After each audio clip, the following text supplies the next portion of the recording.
Hare Krishna, Krishna Krishna, Hare Hare, Hare Rama, Rama Rama, Hare Hare, Hare Krishna, Krishna Krishna, Hare Hare, Hare Rama, Rama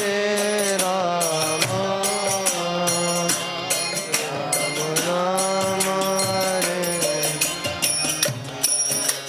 Hare Krishna, Krishna Krishna, Hare Hare, Hare Rama, Rama Rama, Hare Hare, Hare Krishna, Krishna Krishna, Hare Hare, Hare Rama, Rama Hare Krishna, Krishna Krishna, Hare Hare,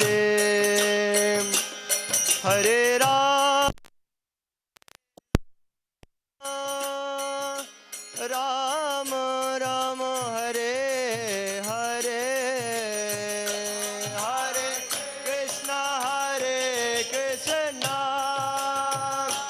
Krishna Krishna, Hare Hare, Hare Krishna, Krishna Krishna, Hare Hare, Hare Rama, Rama Rama, Hare Hare,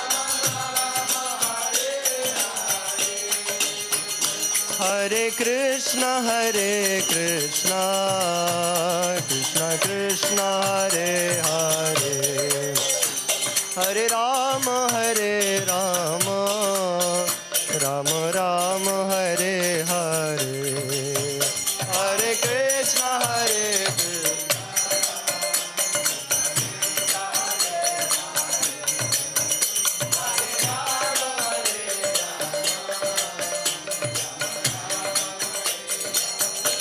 Hare Krishna, Hare Krishna, Krishna Krishna, Hare Hare, Hare Rama,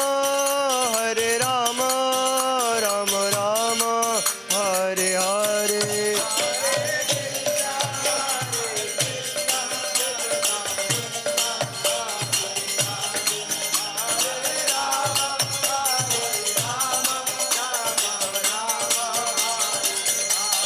Jaya Radhe Shyam, Radhe Shyam, Jaya Radhe Shyam,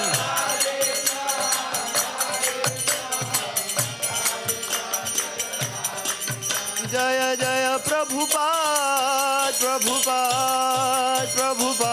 Jaya Prabhupada,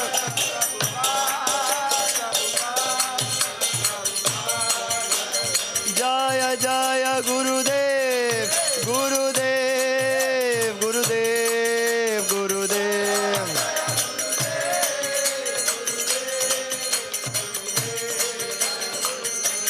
Jaya Bhakti Tirtha Swami Guru Deva, Bhakti Tirtha Swami Guru Deva.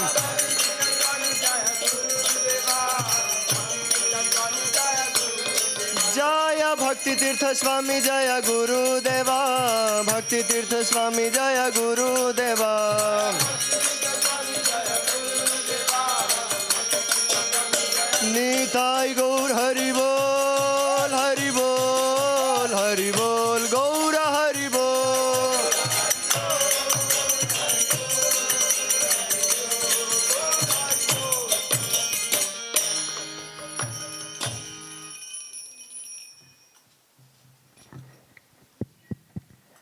Hare Krishna. So first of all, we heartily welcome all the devotees and the guest, His Grace Ishwar Prabhuji, Rama Mataji, Kartamisa Mataji, Anuradha Mataji, Guru Kripa Mataji, and many more devotees whom I may not know their names. So I am sorry. Yeah, Prabhuji came last year, but I don't know the name of Prabhuji. So, Dhritarashtra, Prabhuji. Prabhuji also was there last time. And many more devotees for celebrating today's the wonderful divine festival, the 21st disappearance day of our Gurudev and our Param Gurudev. For some of us, he's our Param Gurudev, some of us Gurudev. His Holiness Bhakti Tirtha Swami Maharaj ki, Swami Krishnapad Srila Bhakti Swami Maharaj ki. So we always hear that a pure devotee never disappears. He always lives through his Vani, instruction forever. So with this, we would like to start today our event that Srila Bhakti Tirtha Maharaj is still alive in his Vani, and in many, many ways he is still present, and he himself said that I will be present more after I leave my physical presence. So today we are going to hear the transcendental Vani of first lecture by Param Gurudev. By Srila Bhakti Tirtha Swami Maharaj, one of his last initiation lecture selected by Her Grace Kartamisa Mataji. So we will hear with great attention, and we will feel connected, and we will also feel that he is going to speak to many of us in different ways. So Maharaj is still present. So I request Arushi Mataji. We are ready?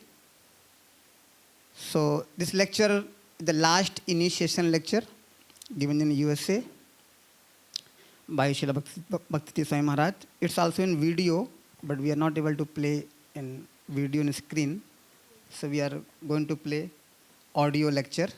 So we can hear, we can make notes, or we can try to contemplate on that. It's a 28-minute lectures. So we will get so many things on this. His Holiness Bhakti Tirtha Swami Maharaj ki jai.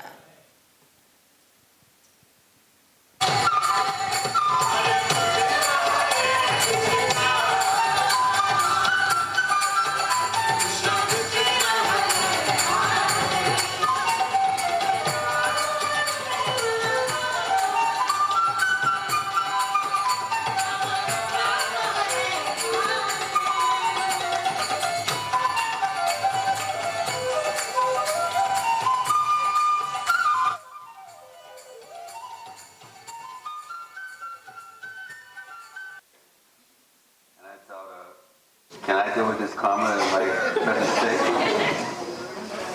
And I realized that of course I can.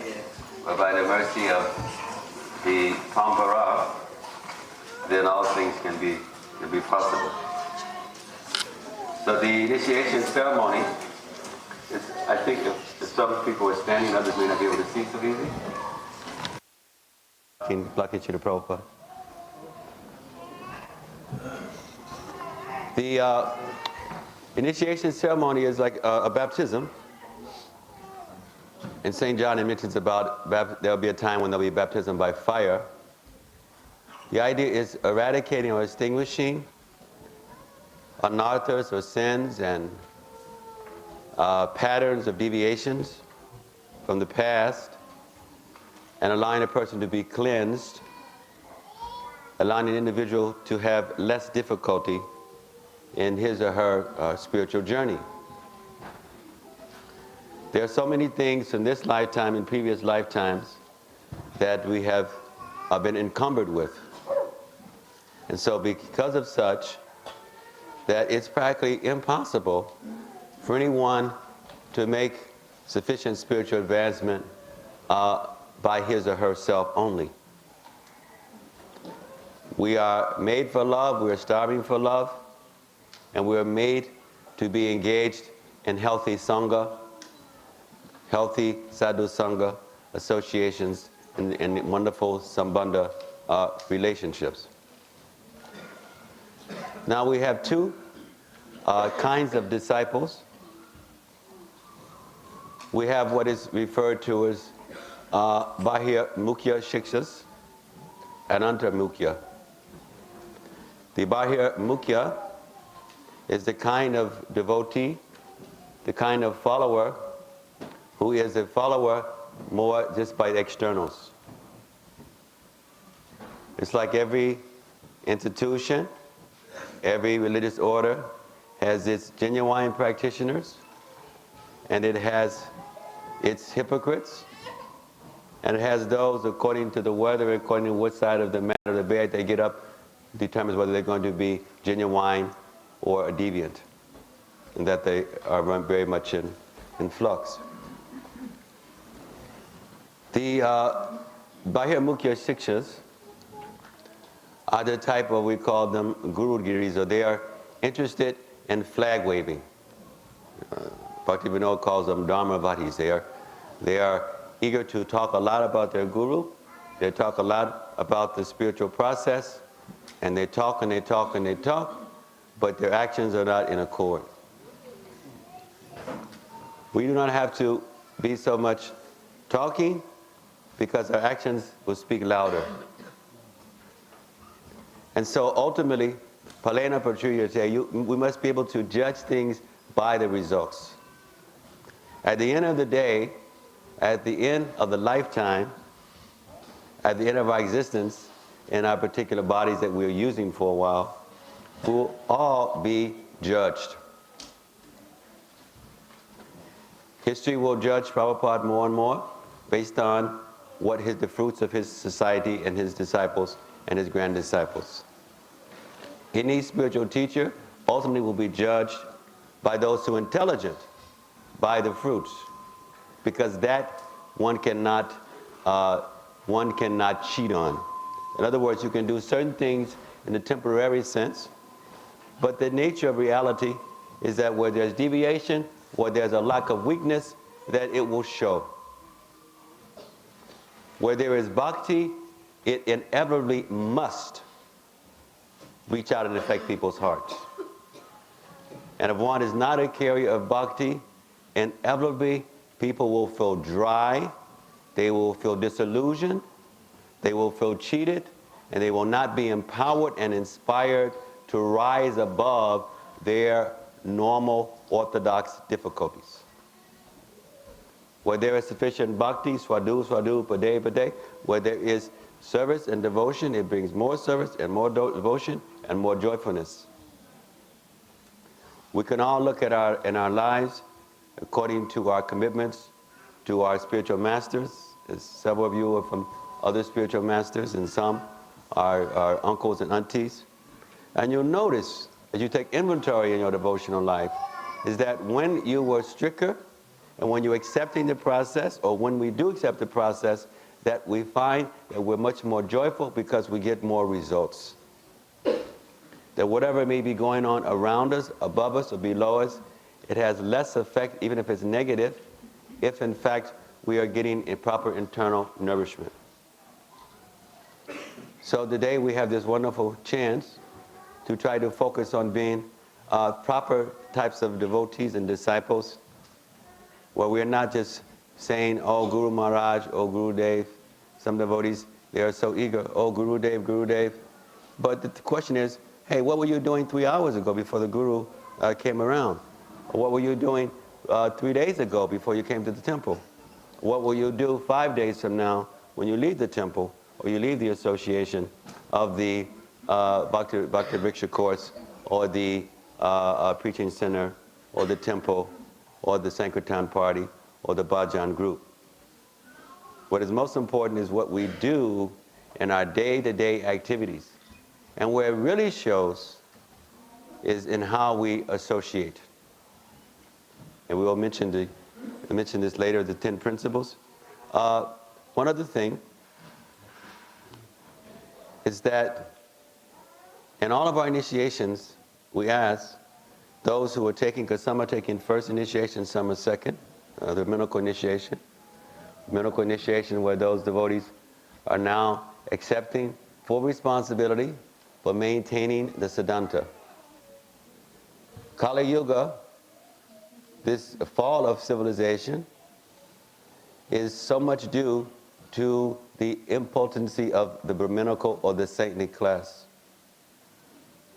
Greatest problem in society, in the world, is not that there's crime, it's not that there's war, it's not there's deviations in so many social ways, but the greatest problem is a lack of proper spiritual leadership.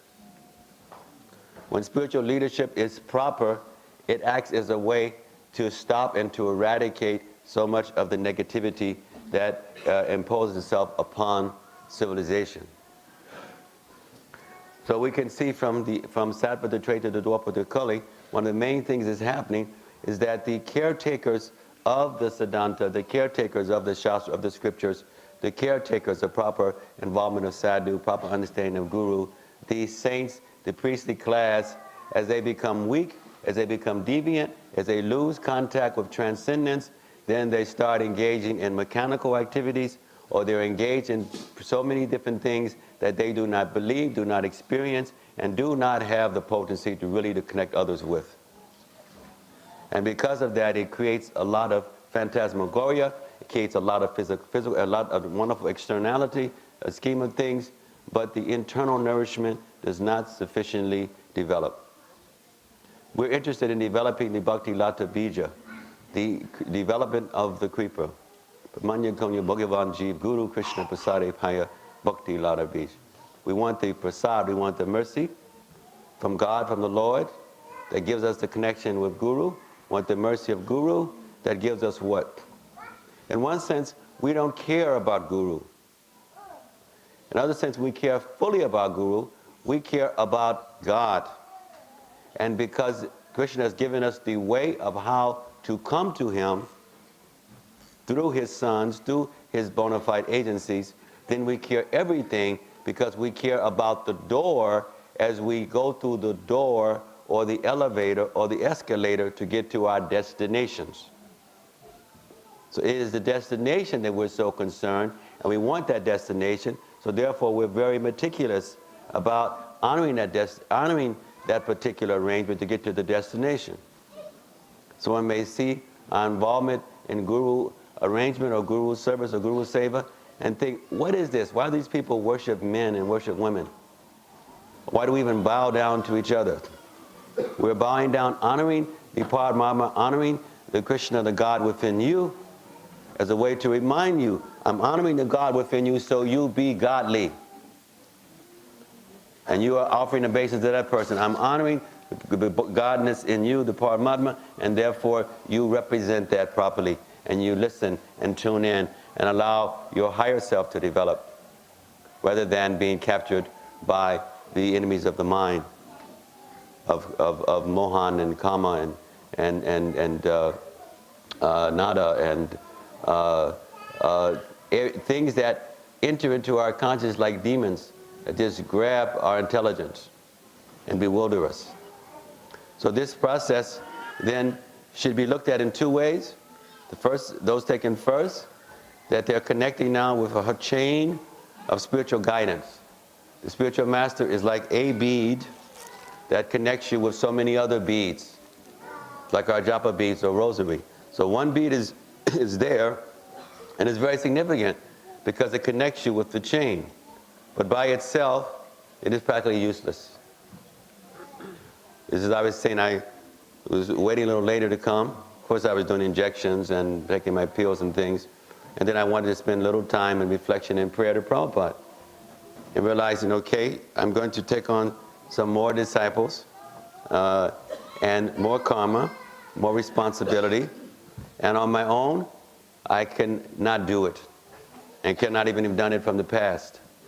But for your service, then I can do it many times over if we allow ourselves to be used by the transcendental system. Now, when we make these vows, there are 10 principles that we remind ourselves that in order for this to be effective, is that we must do the right thing in the right way according to how it has been given to us, passed down. Sometimes we can do the wrong thing with good intention. Sometimes we do the wrong thing with bad intention, with actual intention to do. But there's sometimes that we want to do the right thing, but we do not do it in the proper way. It's all mitigating circumstances. But in cases where we are doing some wrongness, that there is some lack of being able to benefit fully from what is accessible. Our Krishna consciousness is very much like a deep spiritual science. And so everything we do, from how we bathe, how we go to the toilet, how we eat, how we dress, we sing, and how we meditate and pray, all of these things have specific ways of how they can be done to get the maximum benefit, maximum effect. So similarly, we do not just take up the japa mala and just call the name. Even though we know the importance in every religious scripture about calling on the names of God. But just like if somebody calls you or call me, we're all influenced by the quality of the call. And we're influenced by the personality who's making the call. If someone is calling you across the street or they're calling you on the phone, and then when you come to the phone or you notice them calling you, they're calling your name with vulgarities, you will not be eager to want to accommodate their association or to be attentive to the message. You wonder, who is this mad man or mad woman who is cursing at me and is so furious and so angry? Somebody's calling to you and you're not so sure if they're calling you or someone else. You may decide to just avoid the situation because you don't want to interfere or you're not sure that it's directed towards you. When we're calling on the Lord's name and our mind is so splayed out with so many other things, our consciousness will not be sufficiently pinpointed. When we're calling and the nature of our consciousness is full of vulgarities, then how do we think that the sweet Lord will be eager to come and to associate or allow us to be aware of his association? But when we call with sweetness, with dedication, determination, then if someone calls you in that way, you will also be interested. And what to say if someone calls you by your intimate name? We have many names. Most of you here have many names. You have a name, you have a nickname, you have a name based on your first name, your last name. You're going to have a spiritual name. People know you by different names. I have so many names. I have a nickname. My family used to know me as Johnny Boy. I have my... I was very little until I reached about 18 or 19. I stayed for so long. I was the shortest and always in my class, and I was extremely skinny. And then when I probably shouldn't grow anymore, then somehow I started getting weight. And I was always little. They called me Johnny Boy. I was so little. And then Ganesham, name Prabhupada gave me, emphasizing Krishna is blackish like the black cloud, Ganesham. And then I got the name Bhakti Tirtha. And then I got my public relations TV name, Swami Krishnapad. And then I got my African king's name, which when I give you, will it make any sense? Huh? And I've been called all other kind of names, which I surely won't share with you. But I like all of those names because I'm all of those and none of those. The nature of this Rupa, the soul, is quite different. But however, each name connects me with a knowledge of that person in a certain way, or it connects me with knowing that they know me in a certain way. And so, although it's the same God when we say Krishna, or someone says Jehovah, or Allah, etc., it is referring to the same God. But when we're saying Krishna, we're talking about the Lord who has intimate, loving exchanges. The Bible says the pure in heart shall see God. In the Quran it says the highest experience in paradise is to behold the vision of Allah. So that means the Lord is doing things. Not that he's just in the spiritual abode and he's just looking down like a watchman thinking, oh, what are they doing now? They're about to go to war. Oh, maybe I should destroy them. Maybe I should shoot them or destroy them. I mean, a watchman is just there waiting for some action. And then it becomes active. No, the Lord is not just waiting. Even we see that's not such a wonderful job. That just to be waiting and waiting in such a way. So it means activity, the greatest activities. And this is where Rashida comes in, is that we understand that we're able to return back to the spiritual world, that we all have eternal relationships with the Lord. We can be able to be involved in our service in Santa Rasa. We can have a relationship of neutrality. We can be engaged in a relationship of service. We can be engaged in a relationship of friendship, a relationship of vatsalya, of like parent with God, and a relationship of conjugal, of like lover. If we look at so many of the deep expressions of great saints, I don't care whether they're Sufi saints, Christian saints, Hindu saints, those who have gone very, very deep in transcendence, we will see constant their expressions about a personal relationship with the Lord. And this is a confidential aspect. In Buddhism, Buddhists have made it very clear, there is more to hear. I have not shared all with you. And in the Bible, Jesus said, I have much to tell you, but you're not ready to hear it. And he was talking to his 12 disciples. In the Quran, it explains that Muhammad was given 3 levels of knowledge. He was given knowledge that he could tell the people. He was given knowledge that it was up to him to share to the people. And he was given knowledge that he was not to share. A Muslim, Christian background, some of you are aware of some of these things. You ask your priest, or you ask your minister, or you ask your imam, and you will understand better why we involve ourselves in Krishna consciousness. In Revelations in the Bible, it says, there shall be those who shall be known as the children of God, shall know his name, shall see his face, and shall have the mark of the Lord on their forehead. There are so many references in all the different scriptures that emphasize about a deep personal relationship with the Lord. We're not interested in a cult, our cult or anybody else's cult. We want a philosophy that is vigorating, that is inclusive, that is compassionate, and God is extremely compassionate. He's there for everyone. Therefore, he sends different prophets and saints at different times to be able to give ultimately a similar message of love and devotion. But according to our degree of surrender and our degree of wanting to know him, then we will have unfoldment accordingly. So many of you have had very deep backgrounds in your various traditions, ethnic groups, etc. And it has brought you to this point of wanting to know more and more how to have a personal relationship with the Lord. So this is a process, and those making these vows, they are trying to strengthen that. So we want you to assist with us, because this is not just for the new candidates, but all of those who've taken initiations in the past and made various vows. We'd like you to revisit your vows, especially as they're throwing the grain later into the fire, that you also allow things that maybe you've taken on that are unhealthy, you allow those to go into the fire and to burn. You allow yourself to recommit to your guru, or recommit to the process, recommit to your theology of devotion to the Lord. And this way we all take full advantage of the auspiciousness. When we have this kind of yajna, it's extremely auspicious. The priests will be chanting special mantras.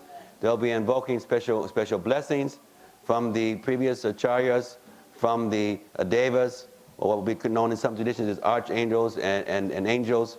And they will be inviting. In ancient times, when we had these kind of ceremonies, these entities would come and would physically be seen and be available. As the atmosphere has become more degraded, they still sometimes come, but one has to have the vision to be able to see. We will guarantee you in this ceremony, in these 3 days, we have had visitors.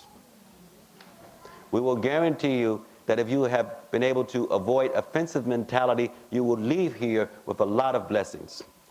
That not one of you will leave here the same person if you avoid making offenses during the time that you were here. And if you were here and you made offenses, you will suffer, because the more an atmosphere is spiritualized, then you get greater benefit when you're proper, and when you're not proper, you have greater difficulties. It's like going to any kind of tirtha, that when you go to a tirtha, you get extreme blessings if you're attentive and if you're open for that reciprocation. And if you're not, then you will have great difficulties. And this is why we have these 10 offenses. If you think about it, before we give the initiation, we remind each other that, hold it, this is a very powerful process, and it is dangerous when it's misused. When you come close to God, you come close to various tattva, guru tattva, you come close to Shiva tattva, you come close to the Lord. When you come close, it is wonderful to get benediction, but it can be very disturbing for your devotional life when you come that close. If something is powerful, it's surcharged, and that means if you act with it properly, you get part of the electric transference, and if you act improper, you get electrocuted. One of the reasons I have taken on some of the difficulties that I've asked to pray for is because of seeing so many so-called saints being so offensive and seeing how they're hurting their spiritual life around the world. Disciples, godbrothers, uncles, aunties have seen how the greatest difficulty that spiritualists have is that too often they are too offensive to each other. That's why I go out of my way. Every letter I write, I say, yours in the service of Srila Prabhupada with love. This is why I love bomb you constantly, because I realize that so much is available and possible, and we cheat ourselves so much by our offensive minds. We cheat ourselves so much by thinking so much of ourselves that we don't have time to appreciate others. We are so much are offensive, and that we don't realize how humility is so powerful. And through that humility, it brings Shakti, and it brings compassion. And when there's compassion, you agitate your mind and you agitate your life how to reach out and to help others. And you're not just concerned with moksha, just saving yourself, or concerned with bhukti, with material gratifications and mystical gratifications, or liberation.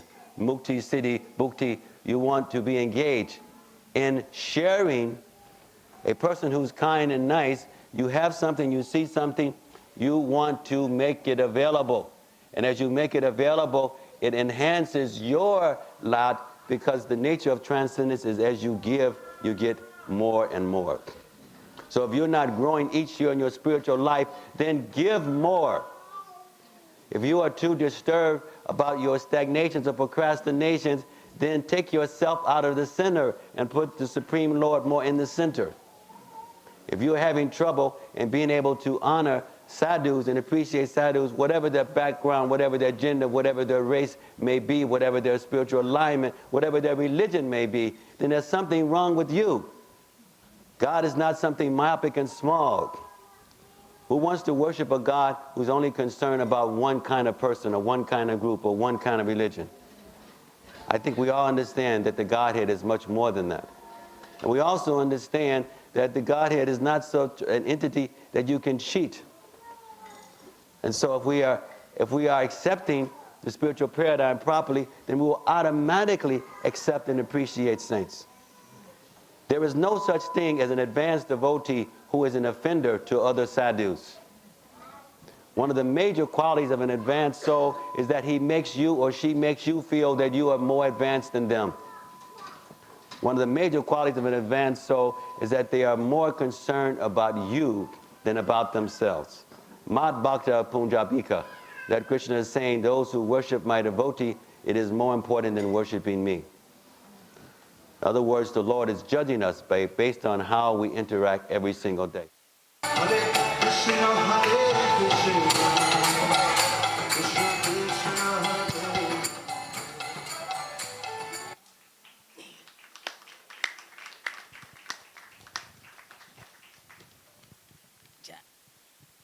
Holiness Bhakti Tirtha Swami Maharaj ki. So most of us might have felt that Srila Bhakti Tirtha Swami Maharaj was telling something to all of us. I got many things, so I'll just speak maybe 2 minutes in Hindi, summarize everything, and then we go ahead. Festival. So आज की कथा में परम गुरुदेव बता रहे थे कि दीक्षा का समारोह चल रहा है। 2 प्रकार के शिष्य होते हैं, बाह्यमुखी शिष्य, अंतर्मुखी शिष्य।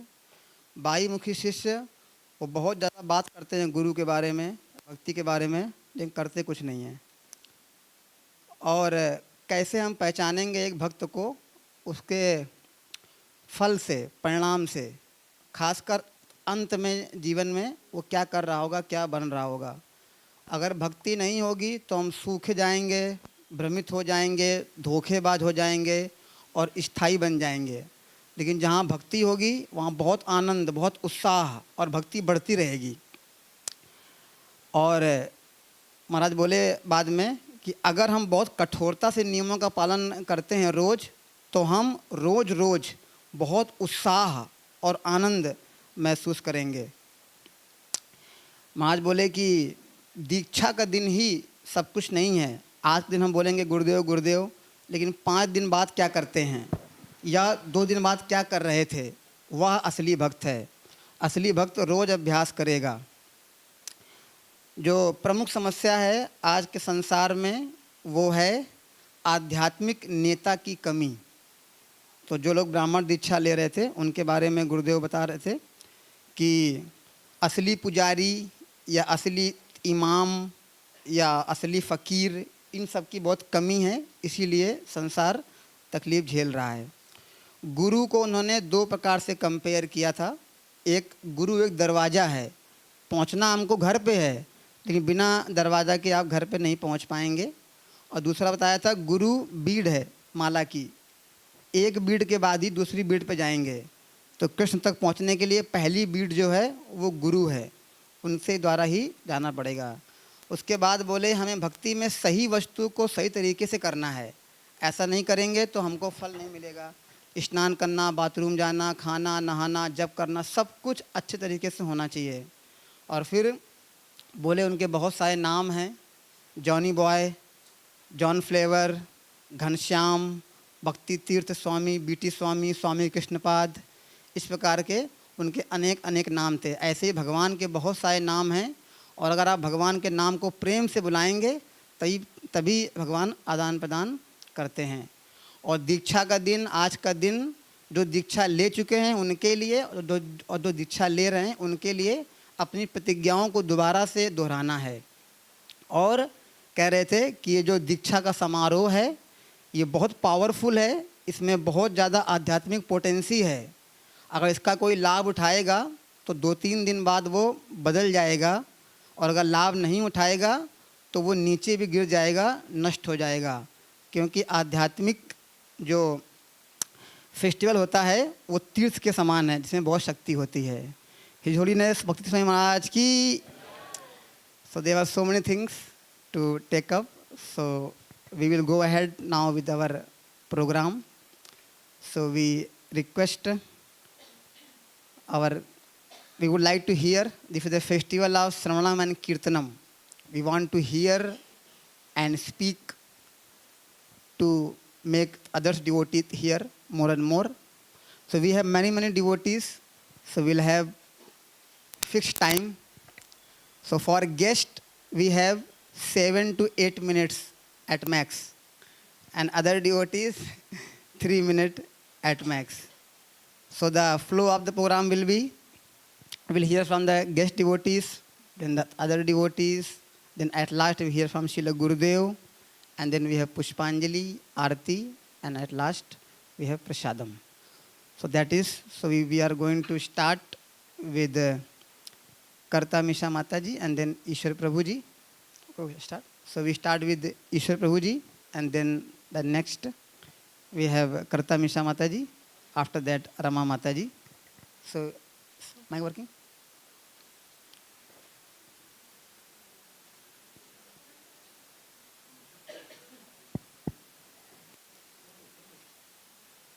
So every year His Grace Ishwar Prabhuji is coming and telling us about Bhakti Tirtha Swami Maharaj, his instruction.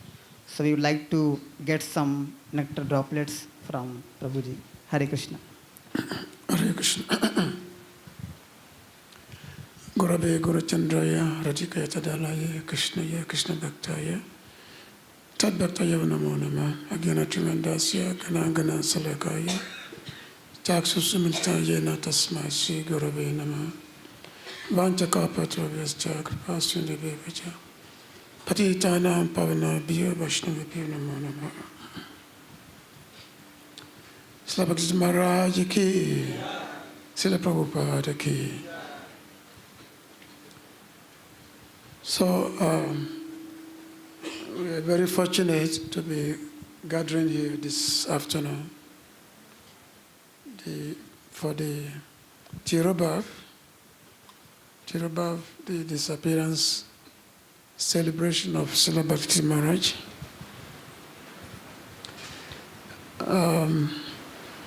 Of course, it's been 21 years now that Maharaj left us. And of course, even though it's 21 years, for those, we know that the sadhu really never lives. Just like Srila Bhakti Thakur said that he reasons heal, who said sadhu, a Vaishnava, die. So that he reasons heal. Vaishnava never lives. So in the Bhagavatam, when Yudhishthira Maharaj was talking to Vidura, he said, Bhava Vida Bhagavata, Tita Bhuta Soyam Vibo, Titi Kuban Titi Tani, Swanta Ste Nagada Brita, that the great devotees like yourself, they're just like verily places of pilgrimage personified. Because you carry the personality of God within your heart, so you turn all places of pilgrimage. Which means wherever you go, that place becomes a place of pilgrimage. Also, there was a statement in the Chaitanya Bhagavat, when Srila Vrindavan Das Thakur, he was describing that usually the devotees of the Lord, when they make their appearances, they normally appear along the places of pilgrimage, which means they will make their appearances where the Ganges flows, Yamuna flows, like Kasi, place of pilgrimage usually. Just like if you read many biographies of the Vaishnavas, they all take their birth usually in holy places, usually.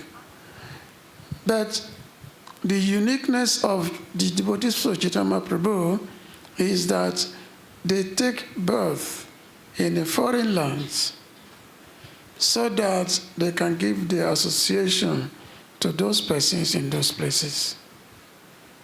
They take their birth in the foreign lands. Otherwise, how can the mercy of the Lord be spread all over the places? How can the mercy spread? So we can say that Bhakti Maharaj, he took birth in America, in Cleveland, Ohio.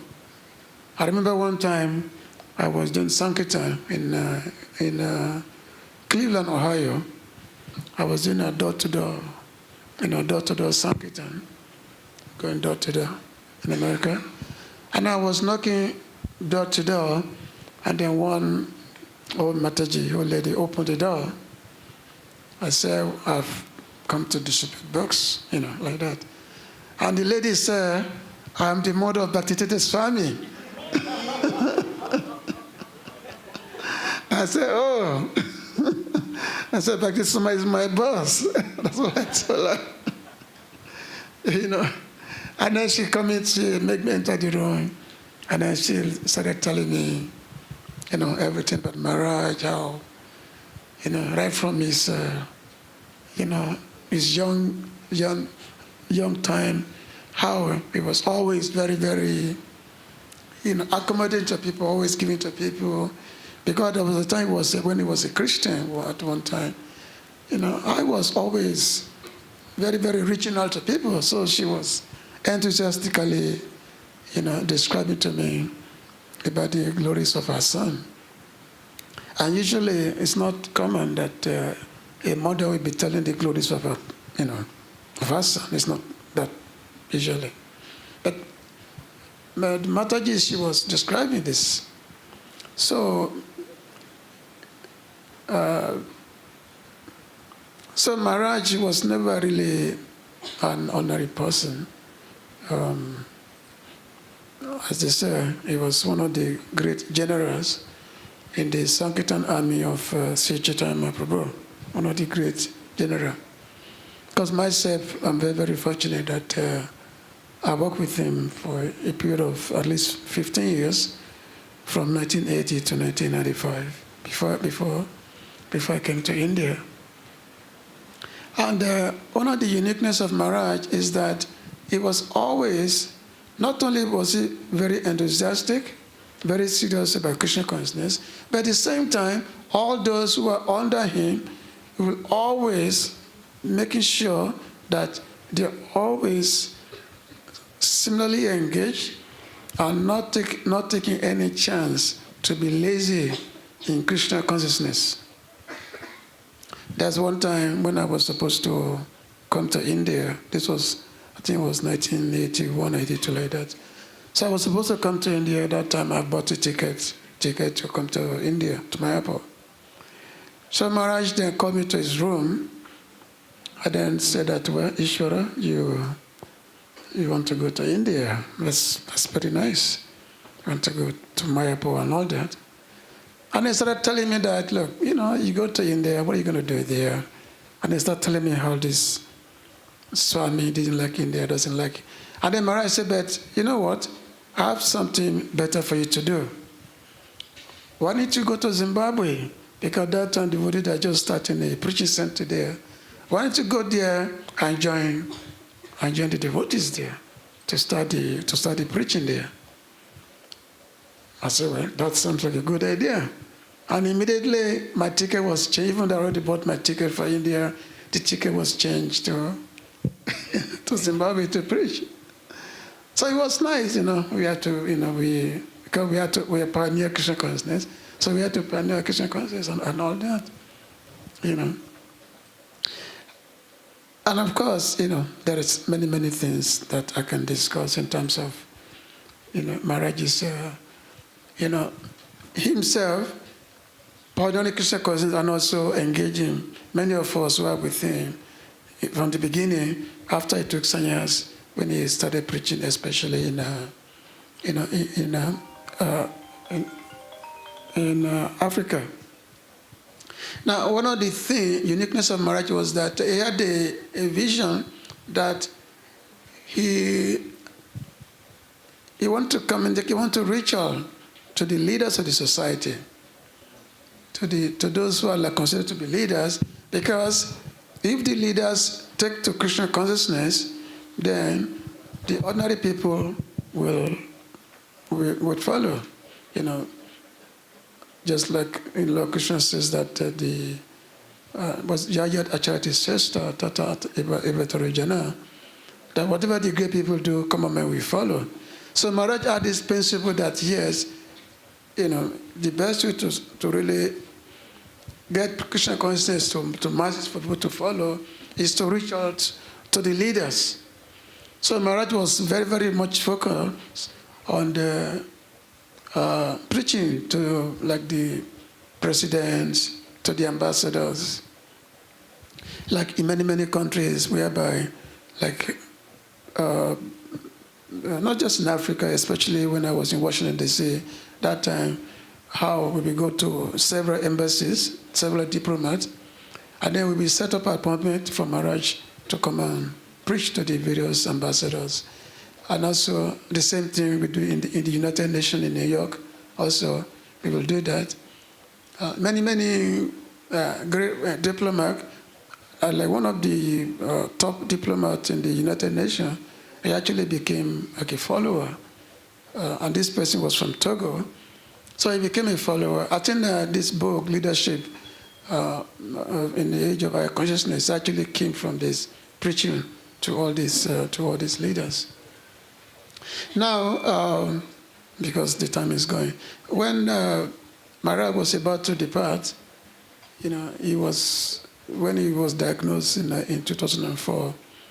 So initially, Maharaja wanted to come to Mayapur. He said, I'm going to go to Mayapur and just fast and then leave the body there, because he had this stage 4 cancer. But Maharaj, being a real warrior, he's a great general in the Sankirtan army of Chaitanya Prabhu. He's a true warrior. So he decided to just stay in the battlefield. He decided to just stay in the battlefield till the end. So until the very end, Maharaja was stay preaching very vigorously. And of course, devotees will come from all over, and then eventually then in the Gitanagari. So Maharaja was preaching, leading very powerful kirtans, preaching to the very, very end. And the last letter I received from him was just about a month before he passed away. And in that letter, he was basically encouraging me in my service, which is to compose the books of the acharyas. So Maharaja said, I'm very, very happy with your service, and then you should continue that service in order to please the acharyas. So Maharaj was, in this way, he was on the battlefield until the very end, and in this way, he transitioned into his, let's say, pravishtam. Pravishtam means entering into the eternal pastimes, of the Lord. So, as I say, for those who are really true disciples, like Maharaj is talking about was the share, those external or those who are looking for internal. Two types of disciples are there. Those who are just looking for flag bearers, flag wavers, but that's not what the Guru is looking for a disciple. The Guru is looking for those who want to take up this process of Krishna consciousness very, very serious. Otherwise, what's the point? We want to take it up to serious, So, and that is what we call it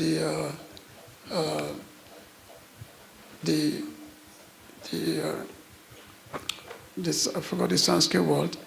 The internal, to know the desires of the spiritual master, and then execute that. In that way, we can attain the ultimate, goal of life. So anyway, we are very fortunate that we come into association with such great personality at Srila Bhakti Maharaj, and by constantly remembering the activities and glorifying those activities and trying to follow as they have done, then we ourselves we can also attain the ultimate goal of life. So thank you very much for listening. Yeah, Srila Bhakti Maharaj ki, Srila Bhakti Srila Prabhupada ki, Gopi Manande. Yeah. His Grace Ishwar Prabhu ki. Thank you, Prabhuji, for telling us few past times about Srila Bhakti Maharaj, showing that how Gurudev was very enthusiastic, jolly, but same time very strict and serious, and how he left body in battlefield like Vishnu Pitama. This is for our inspiration.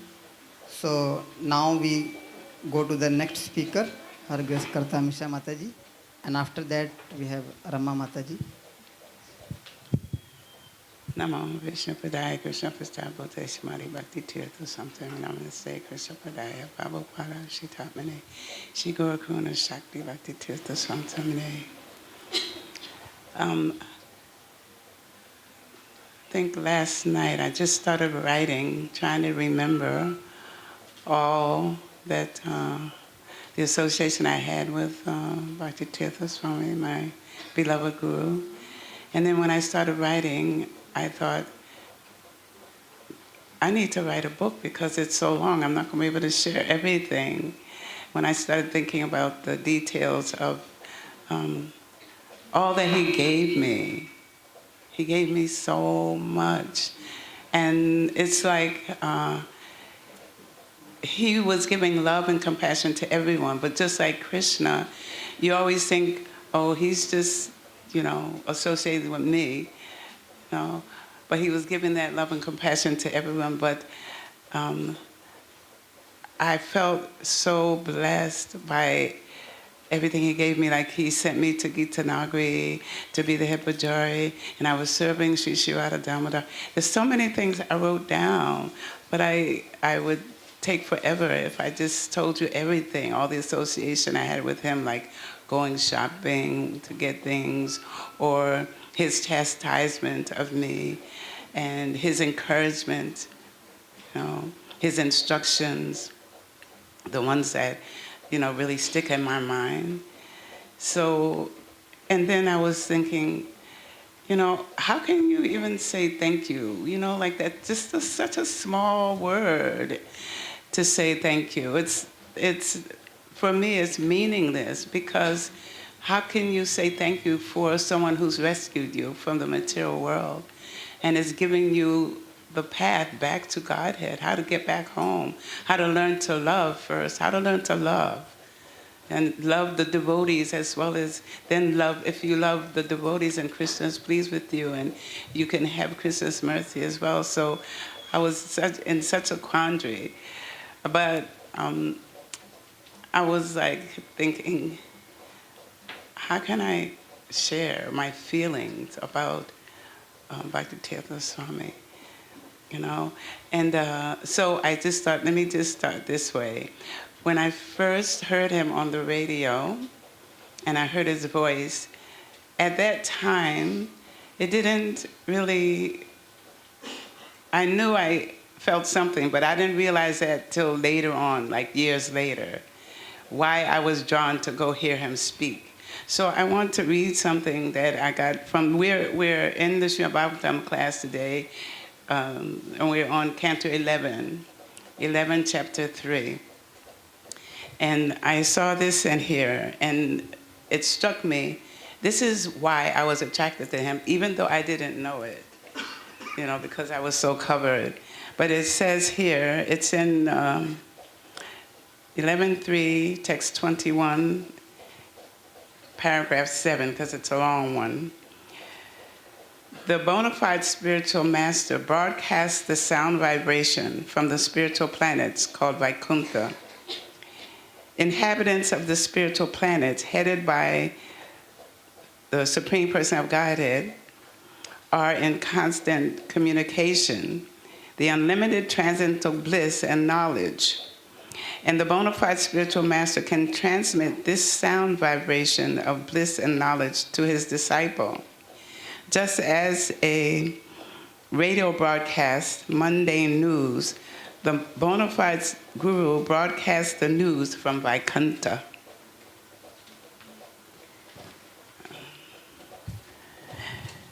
Golokera Premadana, Harinama Sankirtana. The spiritual master also transmits to the disciple the holy name of Krishna, which is non-different from Krishna himself. So I was thinking, because I've become so attached to serving Krishna especially, and serving Srimati Radharani, and then I'm thinking, it's because this is the gift that was given to me by my spiritual master, to love Krishna and to serve Krishna. Because for me, after being in the material world for too long, because I didn't come to the movement till late, in my 40s actually. And so I knew so much already about the spiritual. I didn't want to know any more about the material world. I didn't want to know anything else. So I feel like this is my chance to honor my spiritual master, to represent him nicely, to follow the instructions that he gave me and to share it with whoever, I can about his glories. Because when you start talking about his glories, you can't stop. It's like when you start talking about Krishna, you could be talking forever because Sankirtan, he's still always vibrating about the glories of the Supreme Personality of Godhead. And it's the same way for the spiritual master. You can always forever be glorifying him about what he has contributed, to our lives and how he has saved us from going directly to hell, and taking on all our karma and even dealing with whatever nonsense we have, So I don't know if I should just talk about some of the things that, that I've shared, that he's given me, I remember one time when I was first coming to the movement, and I was at IFAS, that's the institution. In the beginning, I didn't understand why you had to give obeisances. I saw everybody else doing it, but for me, I have to know, why do I have to do this? What's the reason? So I wasn't doing it. Even though I saw everybody doing it, I wanted to know, why is everybody doing it? I'm not going to do it until I know why I have to do it. So he came to me in my dream, and he was sitting in a chair, and he had on an outfit I had made for him because he engaged me in making outfits for him first when he saw that I could sew, So he said, in the dream, he said, the only reason that which he said in this tape, this recording, is that you're honoring the God in myself, and I'm honoring the God in you, So then after that, I was like, okay, then I know why I have to do obeisances, Because actually I'm very stubborn. So I have to know for the reason that I have to do something, not just give me instruction, but tell me why, you're giving me the instructions. And then also, one time I was having, these are not in chronological order, but then one time I was having difficulties being in the association of the devotees, and one day I was leaving. I was like, I'm not coming, I'm not staying here, I'm going. So I was walking out the door, and then he was walking. He was coming back from one of his walks, and he saw me, and he said, so what's the problem? Is it your friends or your enemies? What's going on, So I don't remember what I said, but maybe I explained to him what was happening. And also, like I'm skipping around, but I'm just thinking of all the interactions that I had with him and how he was trying to pull me, because he had to pull. I wasn't coming voluntarily. He had to keep pulling me because I was procrastinating. I was like, I had to know for sure everything, what was happening.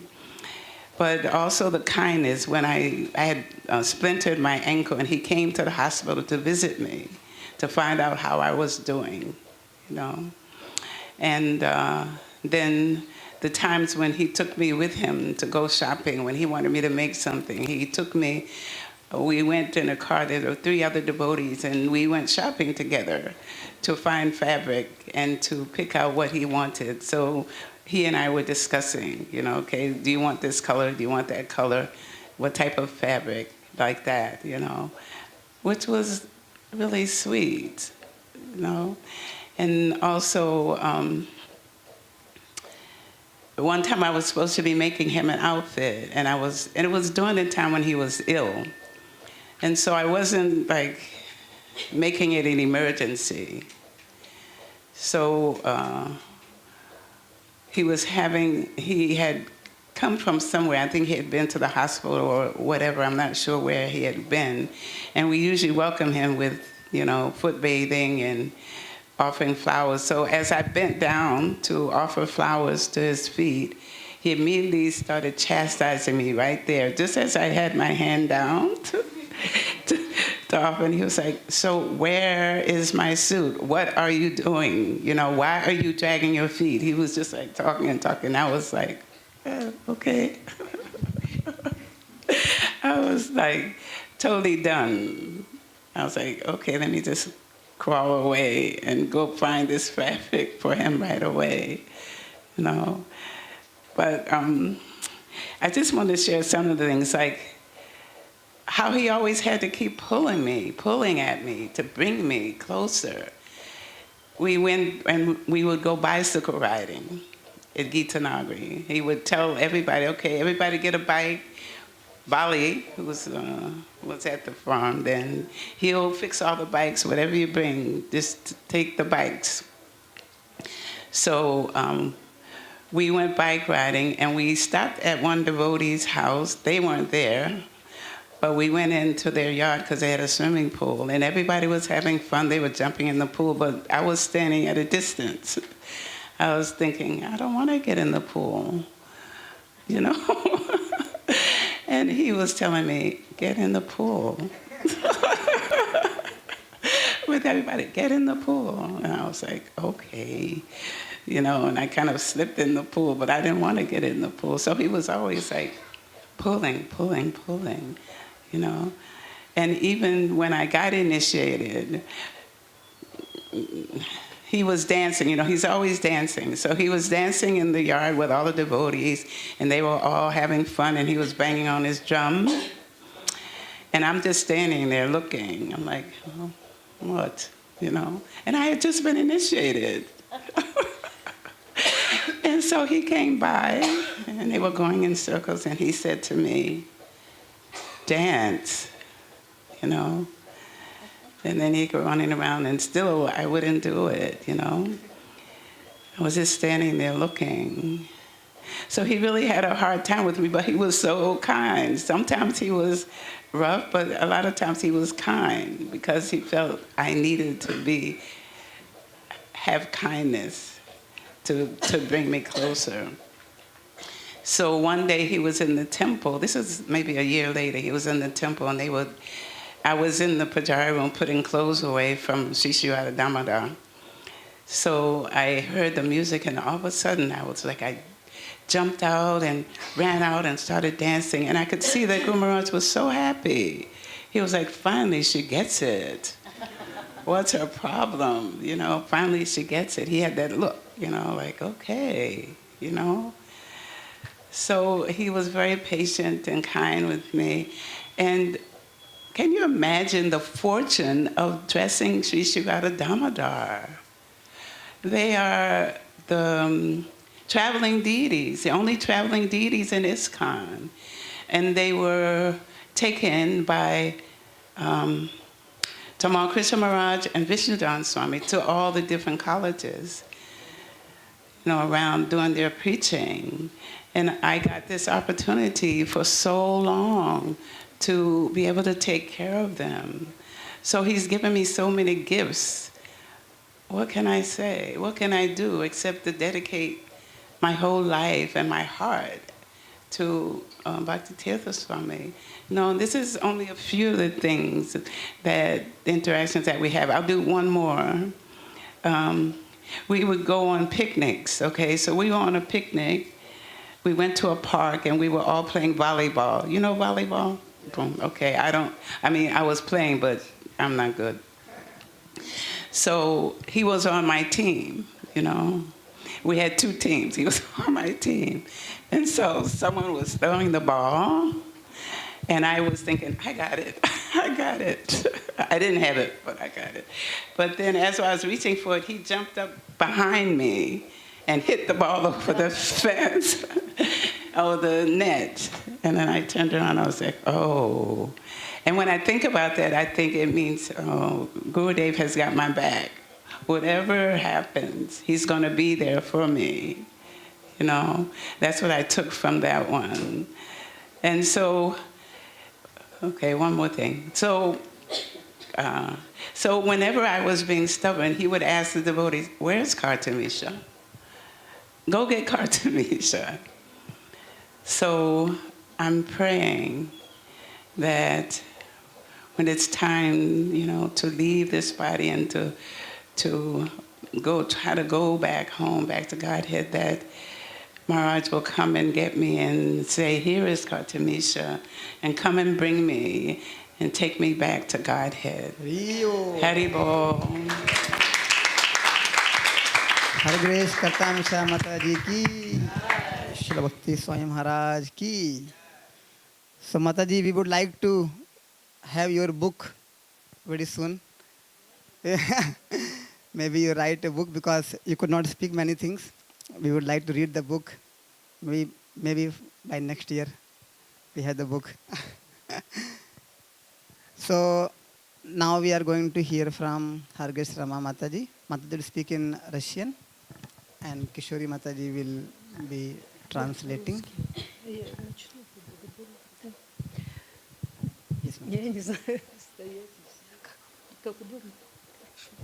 Намо Вишну подай Кришна, Кришна Виктория, Шанати Бхакти Тиртха Свами, Тимуна, Намасти Кришна подай, Харе Кришна. Дорогие преданные, очень я благодарна вам за фестивали, которые проходят регулярно, и за приглашение на этот фестиваль. My dear devotees, thank you very much for this year by year having this celebration and you coming and celebrate it and inviting me also here. Я сегодня отчетливо поняла, почему так, чем дороги мне эти фестивали, они дороги мне вот этой атмосферой благодарности. And today, like very clearly, I understood why there's festivals of this Mahotsava celebration so dear to me. They are dear to me by this mood of very deep gratitude. Благодарности учителям, благодарности преданным. Вот эта атмосфера благодарности друг другу, она очень вдохновляет в духовной жизни. The mood of this mood of gratitude to our spiritual masters, to gurus, gratitude to the devotees, it's inspiring us and inspiring me in the progress to continue in the spiritual life. Я очень благодарна его святейшеству Бхакти Тиртха Свами Махараджу за просто с первой нашей встречи, за то, что он привлек мое внимание, очень глубоко привлек мое внимание тем, что у него навыки совершенного педагога, совершенного учителя. I'm very much grateful to His Holiness Bhakti Tirtha Swami that from the very first meeting, the first time when I met him, he so much brought my attention by his very high skills of professional teacher, the one who educating, the teacher like from all sides. Я не думала об учителе, я не думала, не знала, что будет Бхакти Тиртха Свами Махарадж моим учителем, но я была уже с первой лекции я была уже предана ему. At that time, I was not thinking about I will meet my spiritual master, I will choose my spiritual master. But from the first lecture, from the first class of His Holiness, I became his devotee. Я благодарна моему дорогому учителю за то, что я, может быть, и раньше слышала, но я услышала только от него, что свое сознание надо строить так, чтобы Кришна был в центре. Вот сегодня в лекции вы говорили. As we heard today in the record of the class of Bhakti Tirtha Maharaj, as he was teaching me, I heard it many times before, but from his lips, from his mouth, this I really could recognize it. I can feel it. That we want to build. Свое сознание. We should make our consciousness such a way so that Krishna want to be in the center. Конечно, вы, молодежь, может быть, вы быстрее это поняли, понимаете в своей духовной практике такие наставления духовных учителей.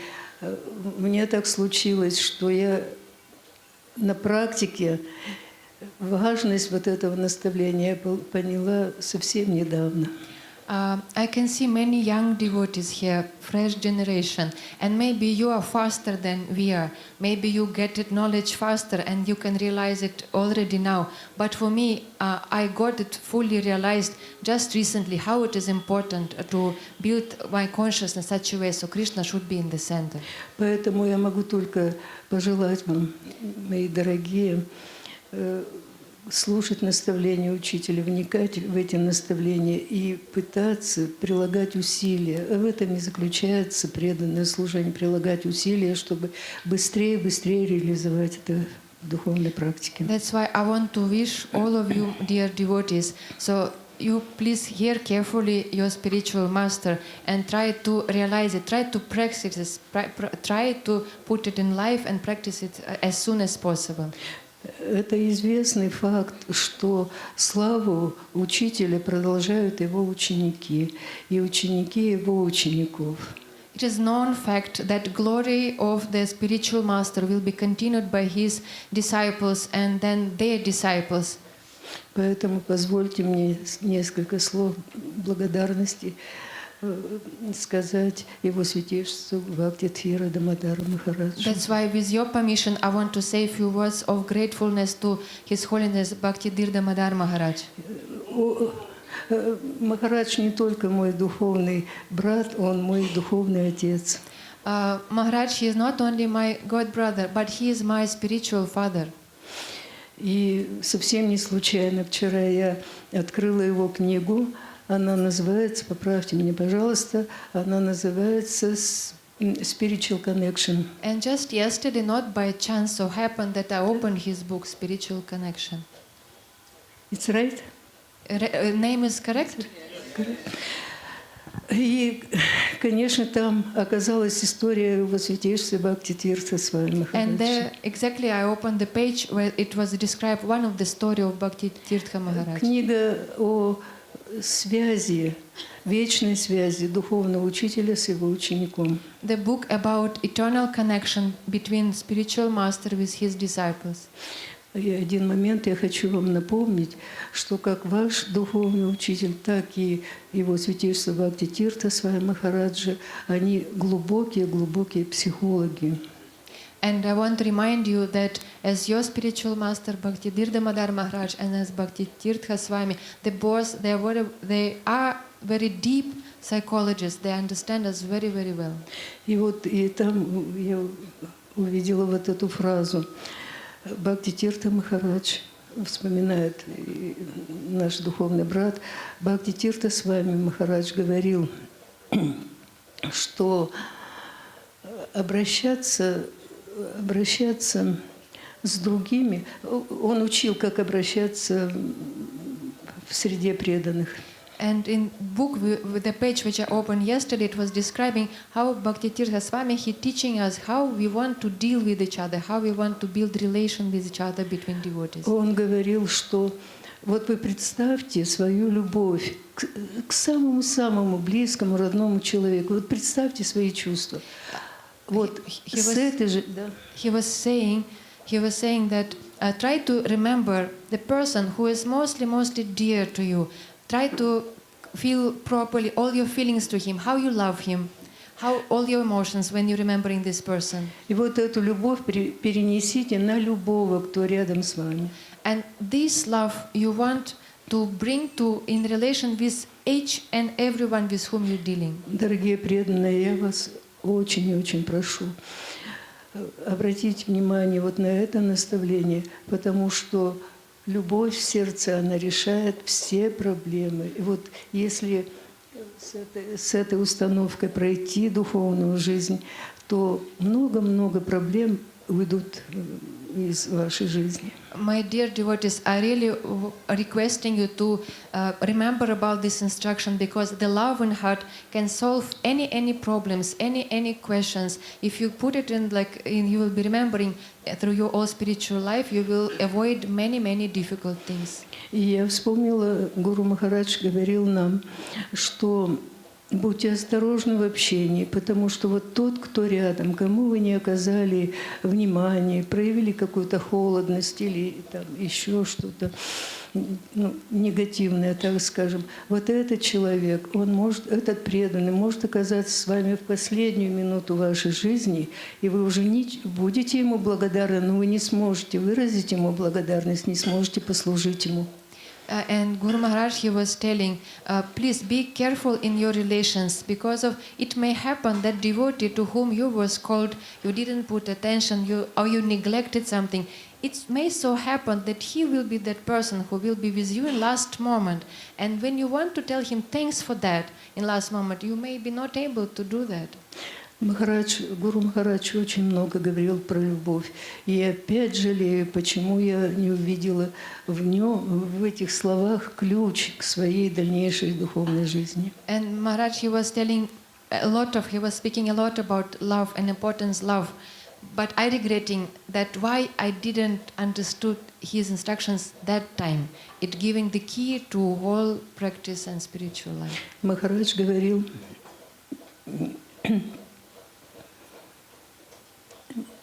извините, сейчас, минутку. Махарадж говорил, ни в коем случае никогда не доверяйте своему уму в общении с преданными. Maharaj was always telling that never trust to your mind when you in dealings with other devotees. Вот сейчас в его лекции Гуру Махараджа я услышала, как он смеется, поэтому я этот случай хочу, эти его слова хочу привести вам. In the class that we heard in the beginning today, I heard how he's laughing, and that's why I'm remembering that case, and I want to tell that story also. Однажды он сказал, говорит, не доверяйте своему уму, только сердцу, открытому сердцу доверяйте. Once he told like that, he told, don't trust to your mind, never trust to your mind, always believe only to your open heart. Вот, говорит, было в вашей жизни такое, что вы спускаетесь по лестнице, а перед вами еще кто-то спускается. А в моей жизни это было, говорит. He was laughing and he was telling, just remember, did you have such a case in your life? You're coming down by staircase and somebody walking in front of you, and he was like, this has happened in my life. И, говорит, мой ум подсказывает мне, вот ты его толкни сейчас. And my mind was telling, push him, push him. Вот что означает. И сам он так смеялся. And he was laughing a lot by telling this story. И он, конечно, это сказал не для того, чтобы нас рассмешить. Он просто очень искренне живет с открытым сердцем. Of course, he was telling it not just to like make us to laugh, like for fun, because of he was very like open heart, and he was very, very like that. He open heart he was showing like that. Спасибо, дорогие преданные. Я очень желаю вам выделить в своей жизни из наставлений своего гуру, выделить самые важные, самые близкие к вам эти наставления, и пока руководствоваться ими. Потом придет большее понимание слов учителя. My dear devotees, I wish you now, when you're hearing the classes of your spiritual master, make a point, try to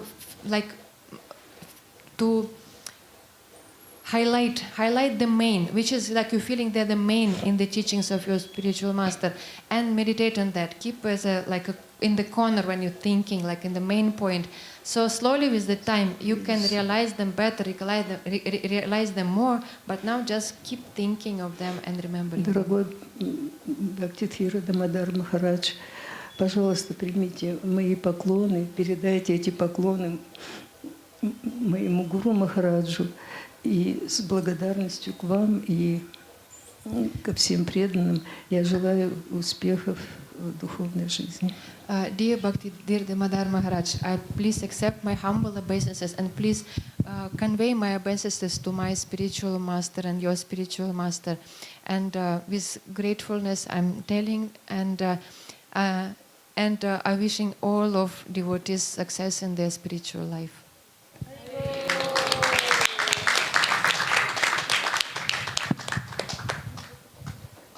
HG Rama Mataji ki, Srila Bhakti Tirtha Swami Maharaj Disappearance Day ki. So we have very powerful spiritual environment here. The material power is not there. Electricity is gone. But with the absence of material power, we are having spiritual power.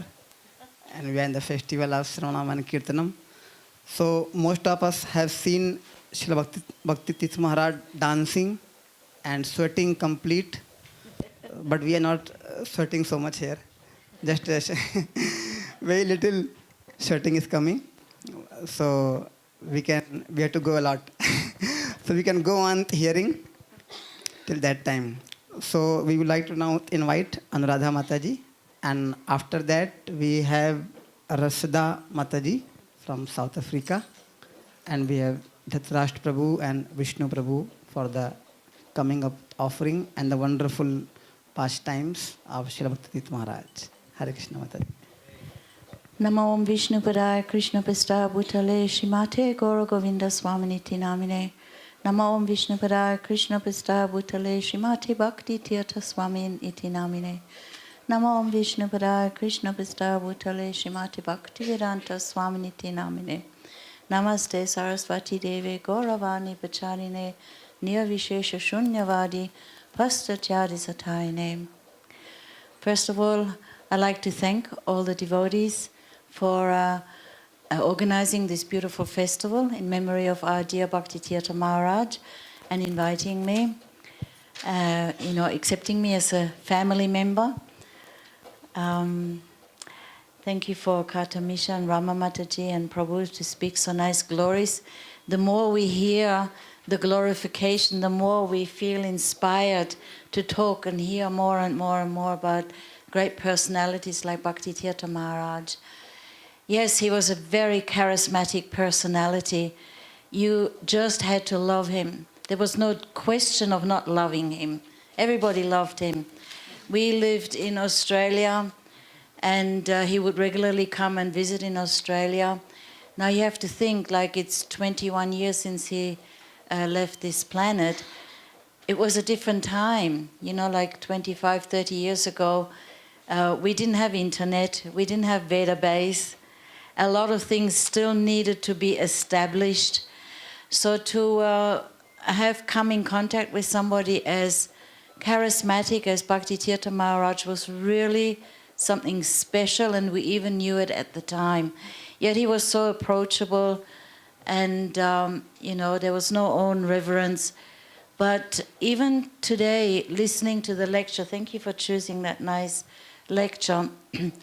As soon as I hear his voice, you have to sit straight and you have to listen, right? There's an authority, there's a conviction, there's an urgency, there's a determination in his voice, and you have to listen very carefully. And it just gives you that reassurance. Oh, here is somebody not only so convinced about Krishna consciousness, but has the power and the potency to convince us, to give us shelter, especially shelter against Maya, because we feel so weak and small. So when you come in contact with somebody like Bhakti Tirtha Maharaj, it's so empowering and a wonderful shelter. Anyhow, we used to have, we had our own farm in my Grihastha ashram, but it was a long way away from devotees. But we would hear, somehow or other in those days, I don't know how we did it.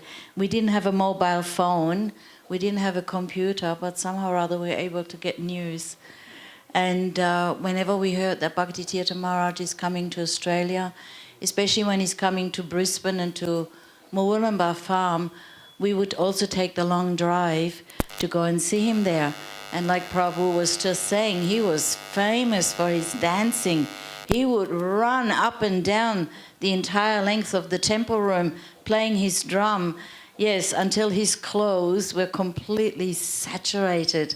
And he had everybody else running and dancing as well. And then, of course, his powerful speech, just to really strengthen your heart. Yes, Krishna consciousness is the only right thing to do, like that. So he had come to Brisbane. We were on our farm, and from Brisbane he would go down south to Mawulambar farm, which was like about an hour and a half drive away. Now we were a good 3.5 hour drive away from Brisbane, and Bhakti Tirtha Maharaj said, no, I'm going, to our farm, Stanthorpe, that was the name of the town. And the temple president in Brisbane said, why are you going there? There's nothing. And Bhakti Tirtha Maharaj said, no, the devotees are there. So he specifically came, he went out of his itinerary, and he specifically was driven, to our farm. We had the great fortune to have him there exactly for 24 hours. And I will never forget every single second of his visit. And we knew we had a powerful preacher in our home, but also a very sweet devotee. It was a great privilege.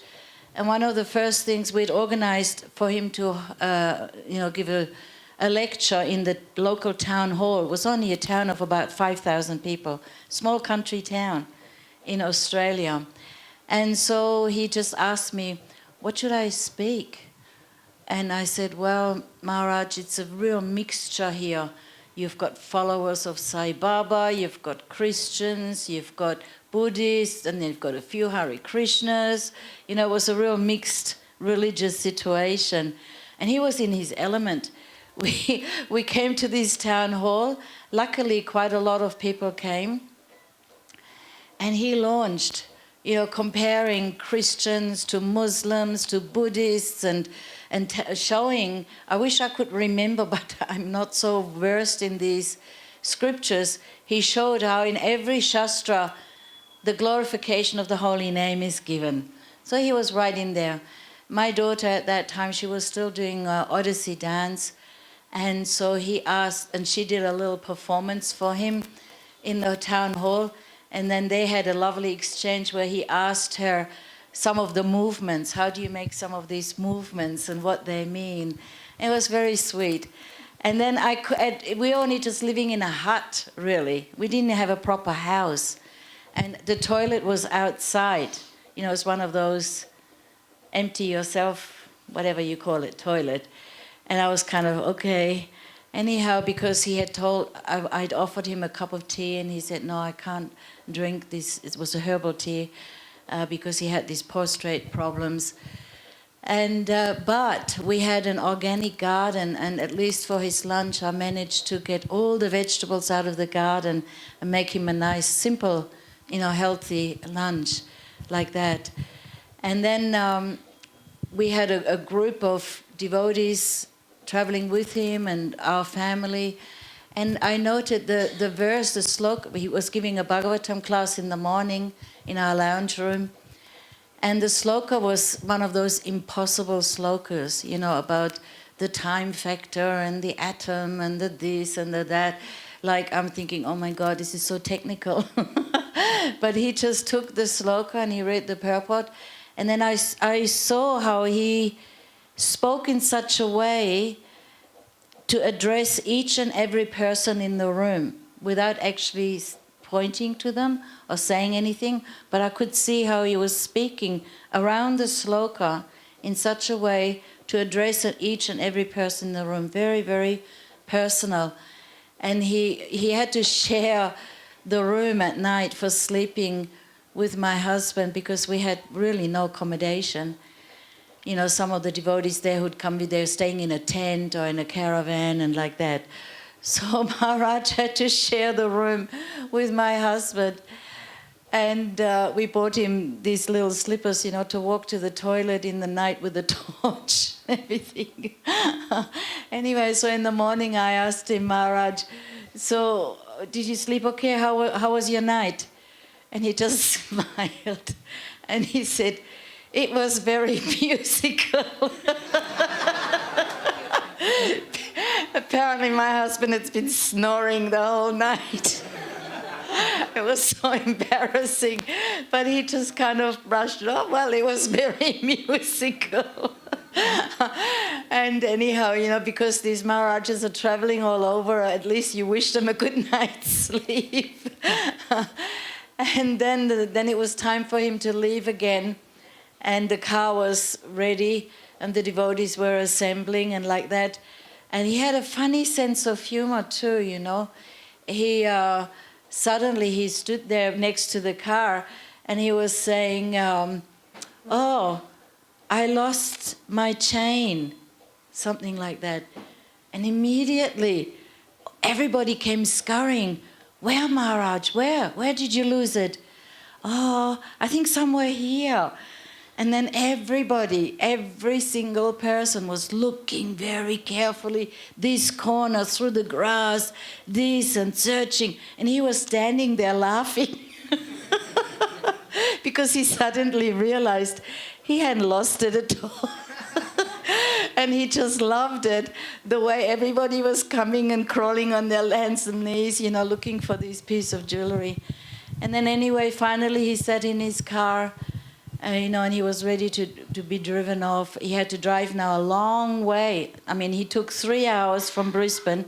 Now he had to drive 4 hours back to New Govardhan Farm. You know, from Brisbane to New Govardhan Farm, it would have only taken him 1.5 hours, but he took that long trip around just to come and visit us. And he loved it there. He enjoyed it, and we had a wonderful time with him. And it's not much that I can tell. Kartamisa is a treasure box of stories and Prabhu and like that.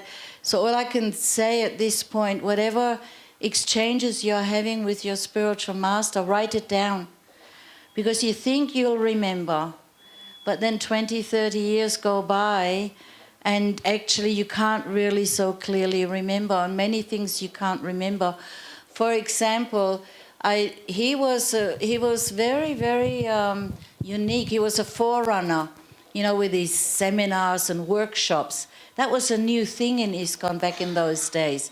Now there's Prabhus and sannyasis and gurus traveling all over the world, Matajis, you know, doing seminars, doing workshops, this, that. But it was, you know, like we were kind of like, what's this new age business? You know, there was a bit of a skepticism. And I remember attending one of his sessions of his workshops at New Govardhan Farm, and I was thinking, what is he talking about? Like, you know, this sort of new, like I said, this new age lingo. And he was saying some things and I just couldn't tune in. But he was so cheerful about it and so confident. And at the end of his presentation, he said, any questions? So I put my hand, I said, Maharaj, so when you're saying, like, and I was just going to give an example from his speech, and he didn't even let me finish, and he just turned around and looked at me and started speaking to me like a different language. He switched from that workshop, new agey language and flicked it over and spoke straight like from Prabhupada Bhagavatam, like, you know, that language which my ears were accustomed to. And then I said, oh, all right, Maharaj, I didn't even let him finish. All right, I get it, I got it. Like that. You see, so yes, and I wanted to just share something, what I learned from my spiritual master, Sri Srimad Gaur Govinda Swami Maharaj. He said, don't tell me Srila Prabhupada is dead and gone. He is here with me every day, slapping my face and pulling my ear. And he said, that's why we don't say Nitya Lila Pravishta.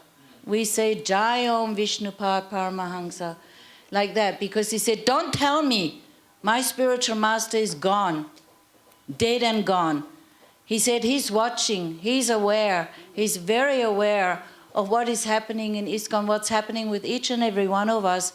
And it's the same with Bhakti Tirtha Maharaj. We might think, oh, he's left 21 years ago, I didn't have the good fortune to meet him, which is a good lamentation, that's true. There is something special in personally meeting such exalted devotees, and no doubt he's gone back to his Nitya Lila with Krishna, eternal position of service in Goloka Dham. There's no doubt about that. But just like our Gurudev, he explained, the Shishya might leave this world before the Guru, or the Guru might leave this world before his Shishya, his disciple. But that connection between disciple and Guru is eternal.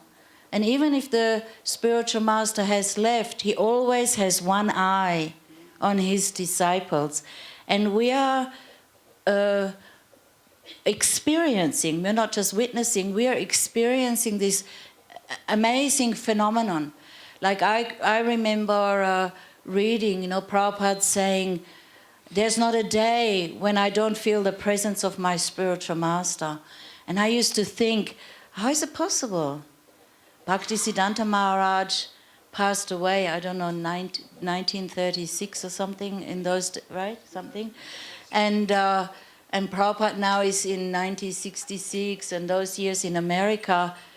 How, my mundane mind couldn't comprehend. All right, we say, like Prabhu was saying at the beginning, the Vani is more important than the Vapu. That is true. We need to imbibe and practice the instructions of the spiritual master. But you see, then another thing happens. When we have the personal association of our spiritual master, he's sitting over there and I'm sitting here. But when the spiritual master leaves this world, he manifests himself in your heart, in your consciousness. According to how much you've imbibed this Vani, that's what it means. Whether he's present or not, what that means is, if I follow the instructions and I imbibe them, I completely take them into my being, following the instructions of my spiritual master, your spiritual master is right there with you. It's not an imagination or something soothing that we tell each other, to pacify the separation. Of course, there is a feeling of separation. We're always longing again and again to have, when that day will come, that I will be with my Gurudev, so he can slap me and pull my ears, you see.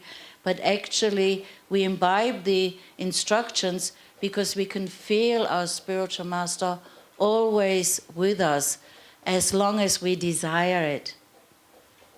We just need to desire it. And so it's the same with Bhakti Tirtha Maharaj. I feel very, very privileged, Maharaj. I know you're here. I know you're listening. I know you're laughing and you're jolly. We miss you nevertheless. And we can just beg to get your mercy. My Gurudev would say, we celebrate the appearance and disappearance days of these great souls, because on those days, their mercy is extra available. So, yes, thank you for letting me speak and listening, and thank you for your association. Bhakti Tirtha Maharaj ki jai. Her Grace Anuradha Mataji.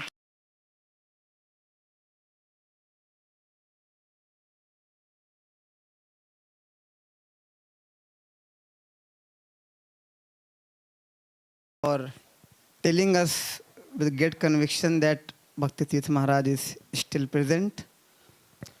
So, one of the most powerful way Srila Bhakti Tirtha Maharaj is still present, and we have today that gift for every devotees. We have the books, the entire books by Srila Bhakti Tirtha Maharaj here. So those devotees who want to take Srila Bhakti Tirtha Maharaj most prominent presence in their life, they can take the books and read the books, and they will find the presence of Bhakti Tirtha Maharaj for sure. So now we have Rashida Mataji from South Africa. We will take mic.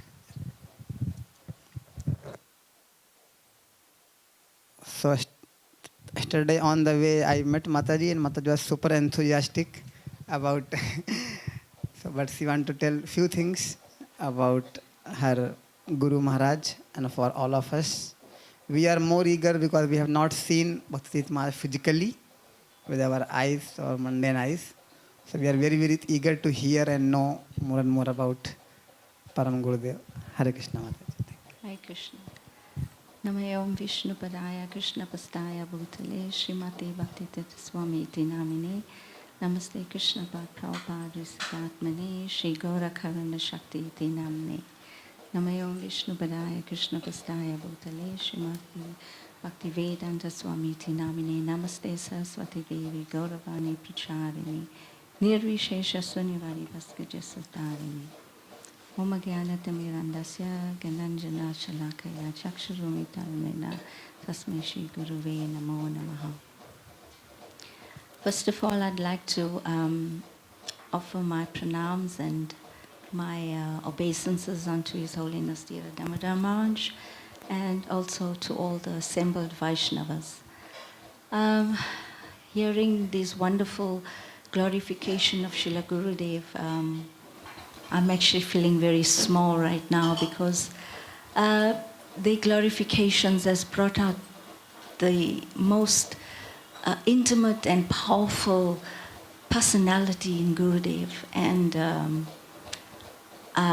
coming from South Africa, as Prabhu mentioned, I had a temple life, but somehow Gurudev, he would always be doing his world tours, so we never really got that much, at least from the time of my time in that Krishna consciousness, we didn't get very much physical association in South Africa. So, but of course we would always write, and that was one of the instructions, of course. So for me, I feel like, sort of robbed in that sense, that, his physical presence, but that was not all, because he's always living in the heart. And to the degree that we surrender and follow his instructions, it is to that degree that he's going to reciprocate with us. And there is no doubt about that. So the few times that Gurudev did visit to, South Africa, he was absolutely so fatherly. He was a real spiritual father, and I was still young and being in the body. You can't just go up and associate, And I remember also being very shy at that time also. And then he would say to his, his servant, doesn't Rashida wants to meet with me? And I would feel my heart would just sink, because, of course, dear Gurudev, I was desiring, and my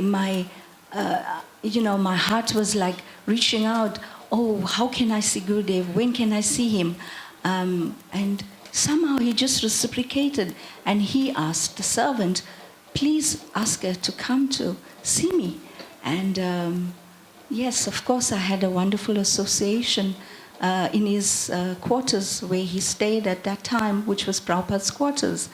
And I took along, of course, Mataji with me, and he had his servants there. And while he was,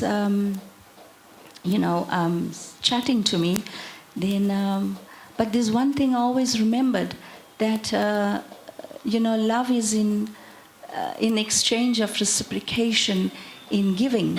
And I always wanted to gift Gurudev's things, I don't know how else was I to express my gratitude and my love for him for actually saving me. And then I would try to get gifts for him.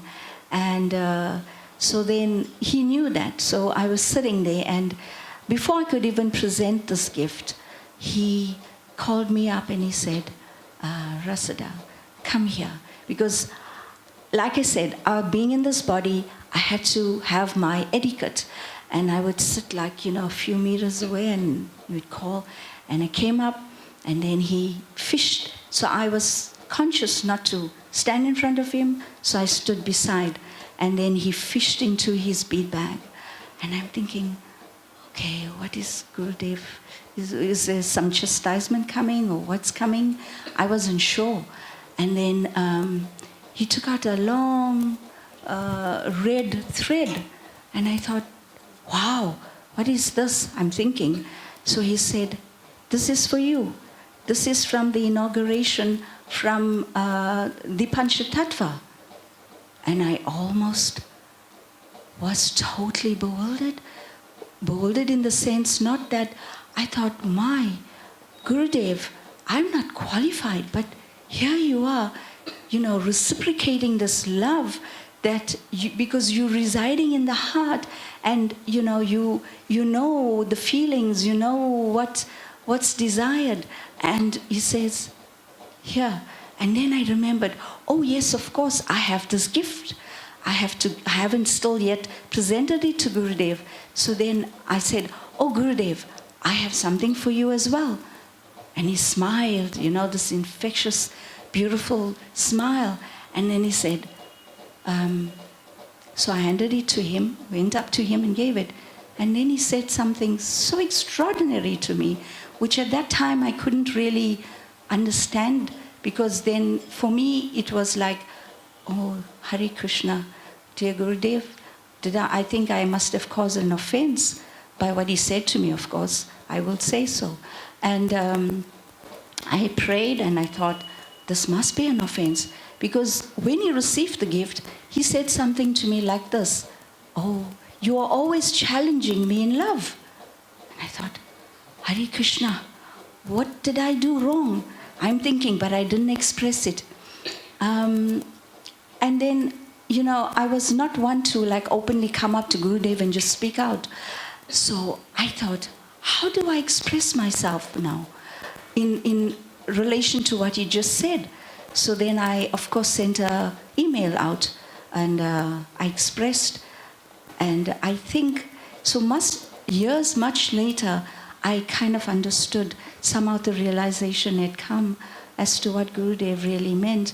Because whenever Gurudev would say something or do something wonderful, I always backed it up in a much sweeter way, in a much relishable way, challenging him in love.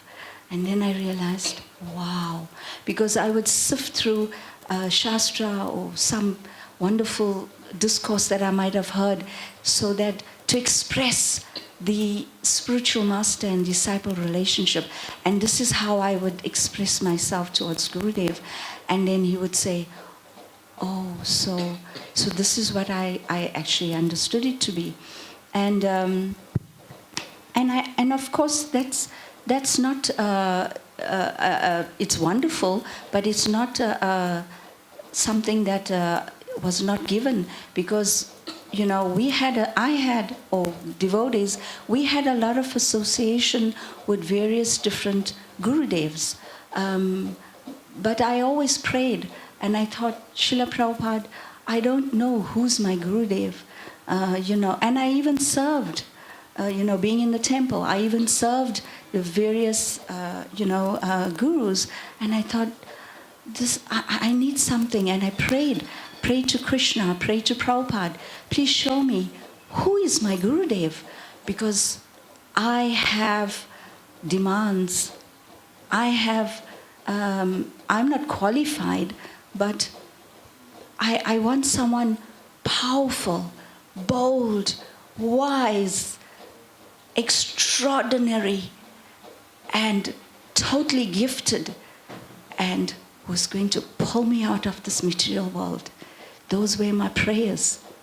And in the beginning, I thought, Krishna, if it's not like this, then I don't know what else I should do, because these are my prayers and this is what I'd like. And although I had once or twice association of Gurudev, it was during the, being fortunate he had come through, passing through South Africa, he attended our Rath Yatras. So I did attend his discourse. But I didn't know that this is my beloved Gurudev. I still didn't know it. And still I made this prayer, and I said, dear Srila Prabhupada, dear Krishna, please show me who's my Gurudev. Because I feel lost, and I also need to be connected. And so, of course, he came through a dream. And this is how, even within the dream, Srila Prabhupada had revealed it, that this is your Gurudev. I still thought this is some figment of imagination. Am I hallucinating? No, this cannot be. Surely this cannot be. I questioned and I doubted. But then Krishna revealed somehow again, and still I rejected. Because when I would take my japa beads and I had chanted, and somehow this flash of the image of Gurudev came into my mind, and I thought, oh, what is this? Where did this come from? And I put my beads aside and I chanted. I said, gave some time, chanted again and again. This happened. I said, no, this cannot be. And when it did happen, I just cried. And I thought, where's this coming from again? And I said, Krishna, Prabhupada, what is happening? And then I realized that I was fighting something that was inevitable and something that was already sealed. Because Gurudev always says that my disciples have an eternal relationship with me. And then I realized, oh, Krishna, you are showing me, Srila Prabhupada, you are showing me that this is my Gurudev. And then it was a confirmation in my heart. And of course, I made the necessary steps. And, and I've never regretted or turned back towards anything. I just moved forward because Gurudev has been a tower of strength in my spiritual life. He has lifted me to a heights where, from being caught up in this material world, and probably I would be wasting my life out there somewhere. But somehow he has given directions. He has given his wonderful, through his teachings, through his affection, because this is what we are all looking for, that fatherly figure and a spiritual mentor. And I was totally sealed that this is the relationship. And how it was even further confirmed is that when Gurudev, at the final Kirtan, he is on that stage and he is having this most ecstatic Kirtan. And it was the spiritual world coming right down to this material platform. But it's never material, because wherever the spiritual masters are, wherever the exalted Vaishnavas are, they are carrying Krishna in their heart. And they sanctify and they make it a tirtha. So when I understood and when I looked, I was just transfixed and I was just almost paralyzed, thinking, what is happening? Is this my beloved Gurudev? And it was confirmed even further. So therefore, I have to hold on to his instructions, and I hold on to his divine lotus feet. And I pray that he gives me all that protection that I need to move forward. And I know and I'm convinced that he will take us out of this material world. Jai Shri Gurudev. Yo. Her Grace Rashida Mataji ki. So from South Africa, I'm just remembering a small pastime. I heard from His Holiness Bhakti Tirtha Swami Maharaj in Mayapur. So when Maharaj was Brahmachari, so those days Bhakti Tirtha Maharaj visited South Africa, and he was giving lectures where there was many brahmacharis sitting. So Bhakti Tirtha Maharaj was saying that if all of you are ready to become sannyasi in future, then only you sit in my class. Otherwise you can leave. So I heard this from His Holiness Bhakti Tirtha Swami Maharaj. So it was very amazing to hear such powerful and sweet combinations. We heard from Anuradha Mataji how beautiful, very personal exchanges.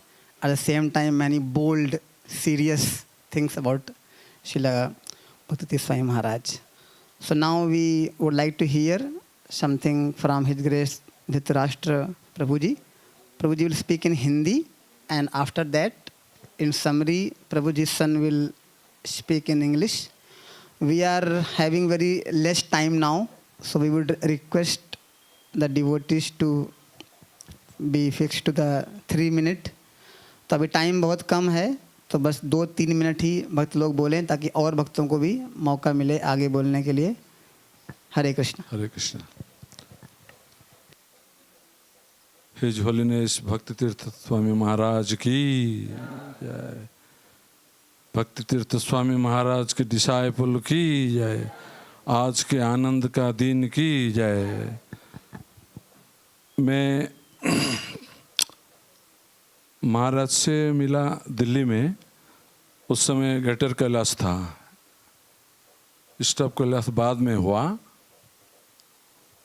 तो उनका meeting था. गोपाल कृष्ण महाराज, ब्रह्मानंद महाराज थे उस समय.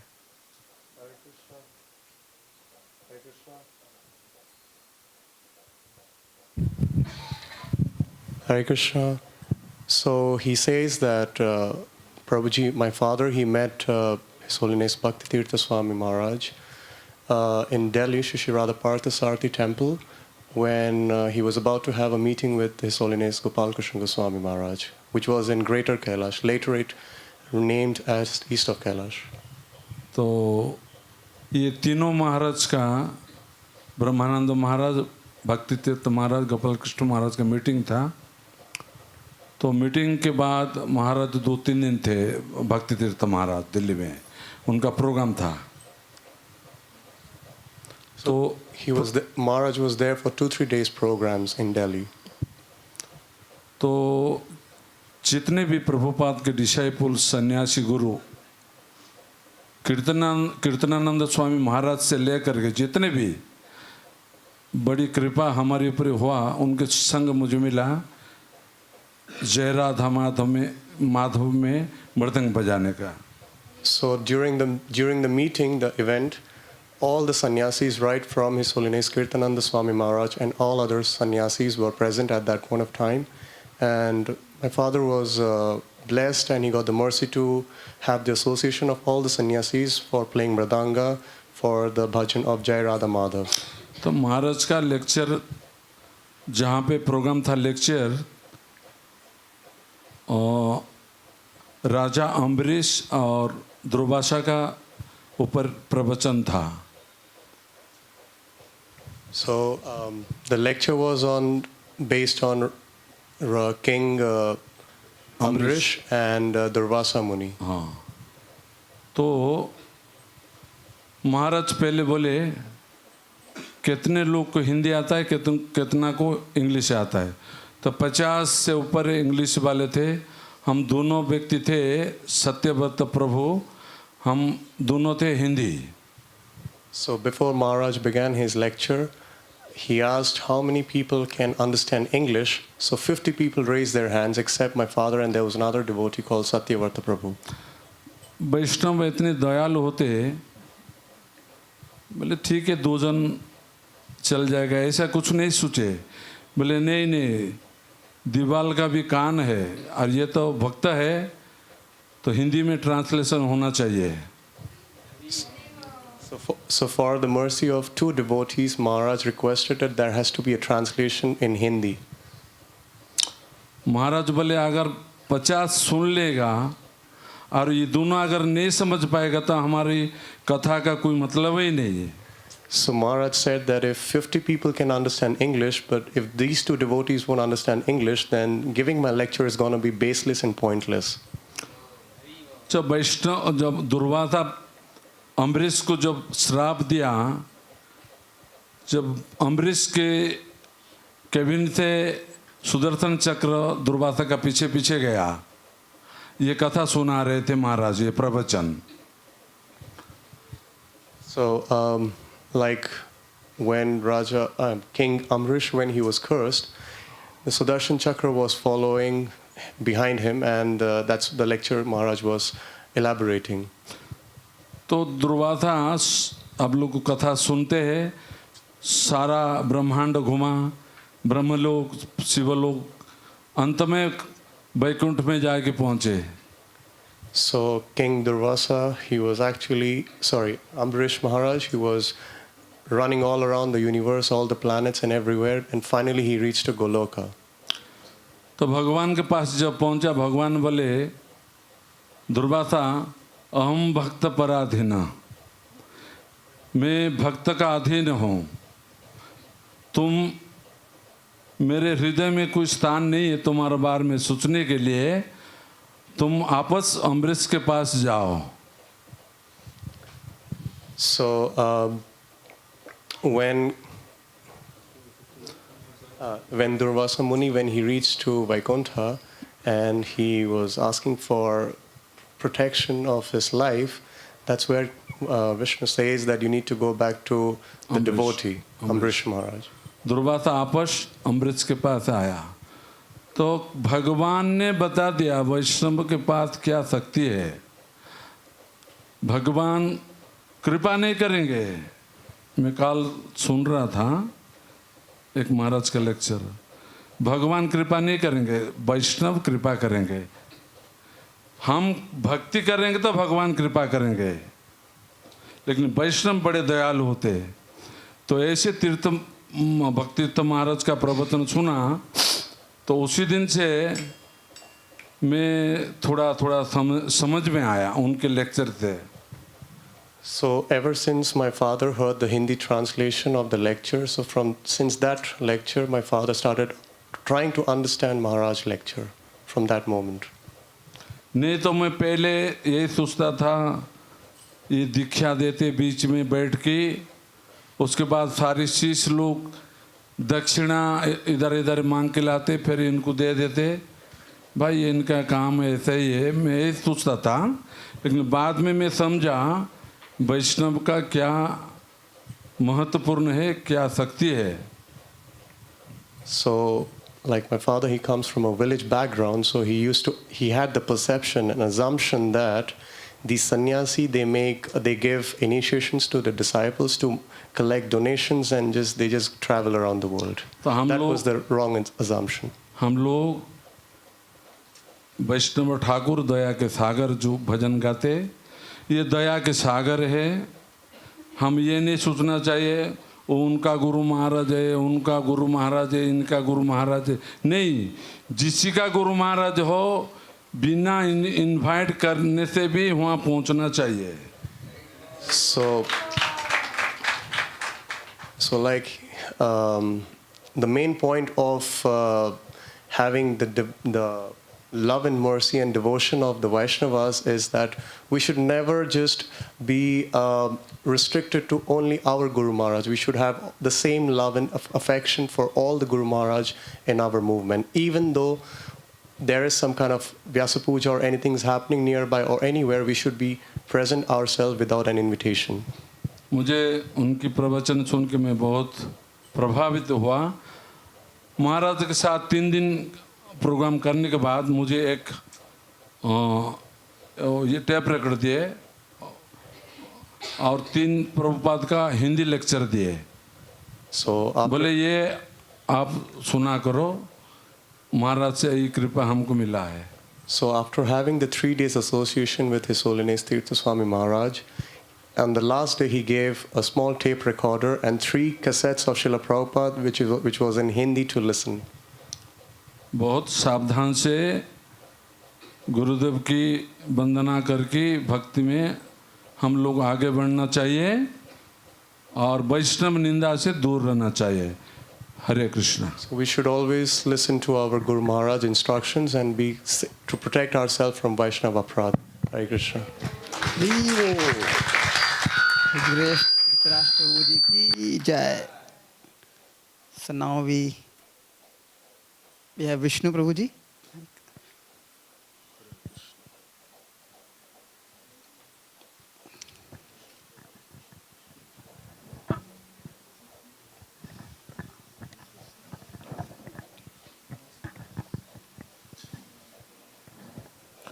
Hare Krishna. Namam Vishnu Padaya Krishna Prishtaya Balarisha Mati Bhakti Tirtha Swami Name Namaste Krishna Padaya Prabhupada Shitatmane Shri Gaura Karuna Shakti Bhakti Tirtha Swami. Hare Krishna Hare. One day I walked into a shop when I was still in the university, and there it was boldly written. I walked into a shop when I was still at the university, and in the shop it was boldly written there, success without a successor is failure in disguise. So I was reflecting, and I think a few days back, was it during the retreat, Gurudev here was giving the class. Sometimes I address Maharaja here as Gurudev, and I also address Gurudev here as Gurudev, because they are actually occupying the same position in my life. Gurudev here gave me Harinam Diksha, and Gurudev here gave me Brahmin Diksha. So sometimes you might hear me calling Gurudev here and Gurudev here. So he was given a class, I think it was during the retreat, he was mentioning how success is very important in the life of, the acharyas. They are looking for a successor. So then I was just thinking now that it will be incomplete for us to glorify the success of Gurudev here without making reference to Bhakti Tirtha Swami and Gurudev here, because he is a physical testament to the success of the preaching of Gurudev in West Africa, especially in Nigeria. Hare Krishna. So, some reflections. We were the last set of initiates. We got His mercy in 2005, and because we were still very young then, we did not get very intimate associations like the senior devotees, like Ishwara Prabhu and Kartamisa Mataji or Gurudev here. We didn't get. But then, one thing that strikes my mind about Gurudev is that he gave us a place. Now I'm referring to the African devotees or the African-bodied devotees. You see, before Prabhupada, the devotees, the American boys and girls, as he would address them, and the European, they really had no place in the Vedic tradition. In fact, there was an instance of a god brother of Srila Prabhupada who would refuse to take Charnamrita or foodstuff or anything made by the Western disciples because he considers them as mochi, contaminated. So that's how far they were removed from the Vedic tradition. By the mercy of Prabhupada, now the American boys and girls are sannyasis, they are gurus, they are pandits, they are everything that is recognized in the Vedic tradition. Similarly, by the mercy of Gurudev, we are able to find a space, the African-bodied devotees are able to find a space in the Vedic tradition. And when he came to Nigeria, when he came to West Africa, he actually encouraged us in the sense that he wasn't saying, you have to completely abandon everything you have known before. Everything you are doing before is completely useless. Now you are about to get into something completely different. The kind of understanding he offered to us was that whatever you are doing now, you are going to do it, you're going to tailor it in such a way that it can become offerable to the Supreme Lord. So in that way, he gave us a sense of belonging. For example, when we were to do Kirtan, he would tell you, bring the mridanga, bring your local drums. Whatever you have, we had those big drums then we call the congas. He allowed them in the temple. And other places like Ghana, they have the djembes. He allowed everything. We had a devotee who used to make maracas. Maraca is what we use. It's made from, local one is made from calabash, and then there are other sophisticated ones. He allowed everything in the kirtan. Whatever you have, offer it to Krishna. Oh, not saying, it's only mridanga, it's only harmonium. He was not very restrictive. So in this way, we were able to easily assimilate, the richness of the Vedic culture without thinking that we are useless or we can partake of it. So this is something I wanted to highlight about the compassion of Srila Gurudev. Next is a devotee asked a question a while ago, and he was asking Maharaj, he said, how do you react when your service is taken away from you? And in answering that question, Maharaj was asking, it depends on what you're reacting to. Oftentimes, devotees are reacting to the fact that the position is taken away from them. They are not reacting to the service. So if it is just about service, then if the service is not there, you take up another service. But then if it is about position, then you will fight tooth and nail to maintain whatever is taken away from you. So in answering that question, I reflected on an episode that was shared to me by a proper disciple in Mayapur. Actually, he shared it publicly on a few occasions. His name is Mishra Bhagavan Prabhu. So he was sharing that on an occasion, Srila Gurudev and two other sannyasi, young sannyasis at that time, we are going up to see Srila Prabhupada. They were on an elevator. And when the elevator opened, he, Mishra Bhagavan Prabhu, was there with a huge bin of trash, which he was going to put down, but it was heavy. So he needed a helping hand to move it into the elevator. And so you can imagine sannyasis dressed on sparkling saffron with their danda and everything. How do you approach them for such service? It won't cross your mind. But then Mishra Bhagavan Prabhu approached them. Could you please help me with this bin to the elevator? And then the other two sannyasis were like, what? Don't you see that we are going to see Srila Prabhupada? He said, but the reaction of Srila Gurudev was different. When the others reacted like that, he said, Jai, it's time for service. And he dropped his suitcase and he assisted him with the bin and moved it to the elevator, made sure everything was moved to the elevator, and then he cleaned up himself and went for his other service. So I thought that is a typical example of what it means not to be attached to the position, but to the service, whether the service is going to meet Prabhupada or going to empty the dustbin. How many minutes do I have left? 1 minute, okay. What else? Okay, I'll just say one personal encounter. I think I've said this before, but I'd like to say it again because it highlights the advanced devotees. Maharaj was talking about how we see different ways to see the deities or to see Krishna. We can see Krishna as Acha Vigraha, and we can see Krishna in his Swarup, we can see Krishna in the elements of the universe. So the advanced devotees, they see Krishna directly, they don't just see the marble or the wood. So Gurudev walked into ISKCON Benin, that's where I served. He was coming and we were waiting for him with the tumultuous Kirtan. And he came. Usually when he comes, we are waiting for him with Kirtan. All the drums are ready in Mridanga. Everybody's waiting to dance. So when he came at this time, he will offer obeisance to Srila Prabhupada, and then he will go and offer obeisance to Gauranitai, Radha Shyama Sundara, and Jagannath Devi Subhadra. That's how. But this time when he offered obeisance to Prabhupada, he didn't look happy. And then he offered to the three deities. And while we were waiting for Kirtan, he just went upstairs. And that was unusual. So we were like, what's happening? I mean, the Kirtan, the groundbreakers, as they called them, they were waiting for Kirtan. So what is happening? So the president went upstairs to find out. And Gurudev was asking, so who is dressing Srila Prabhupada? He said, he called the so-and-so devotee.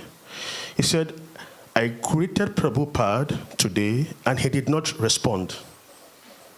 Which means each time he comes to any temple and he greets Srila Prabhupada, he gets a response. That's the meaning. So he said, today I greeted Srila Prabhupada. He did not respond to me.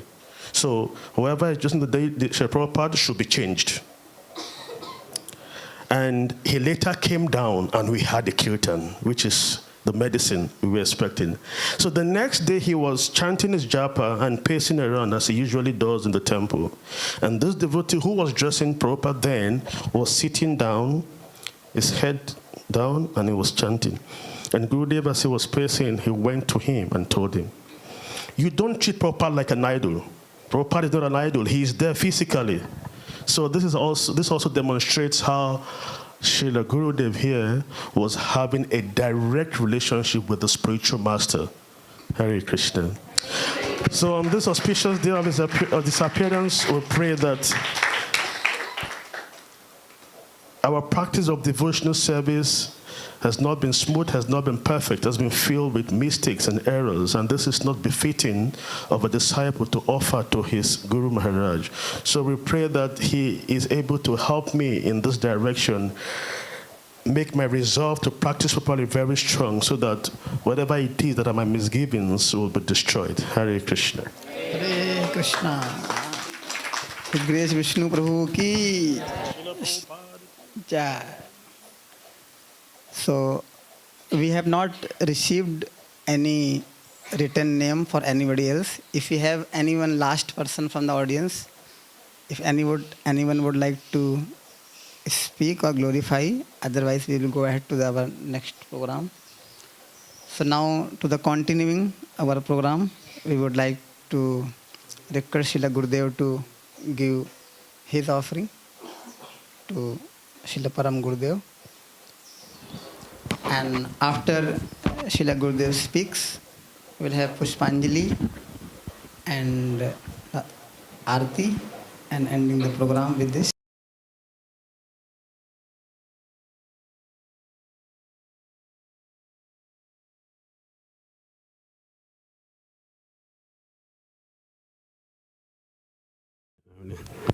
Namaste Krishna Padaya Prabhupada Shritat Mane Shri Gaura Karana Shakti Bhakti Tirtha Swami.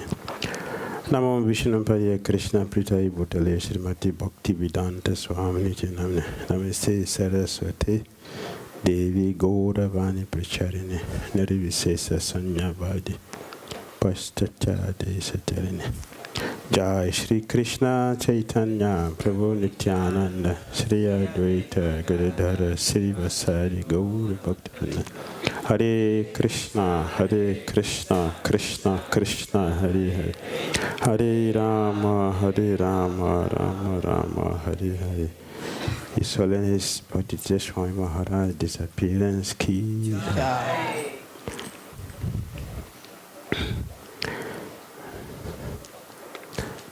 One time in Benin City, Vishnu Prabhu was speaking. एक बार Benin शहर में जहाँ से विष्णु प्रभु आते हैं. When we arrived in the temple.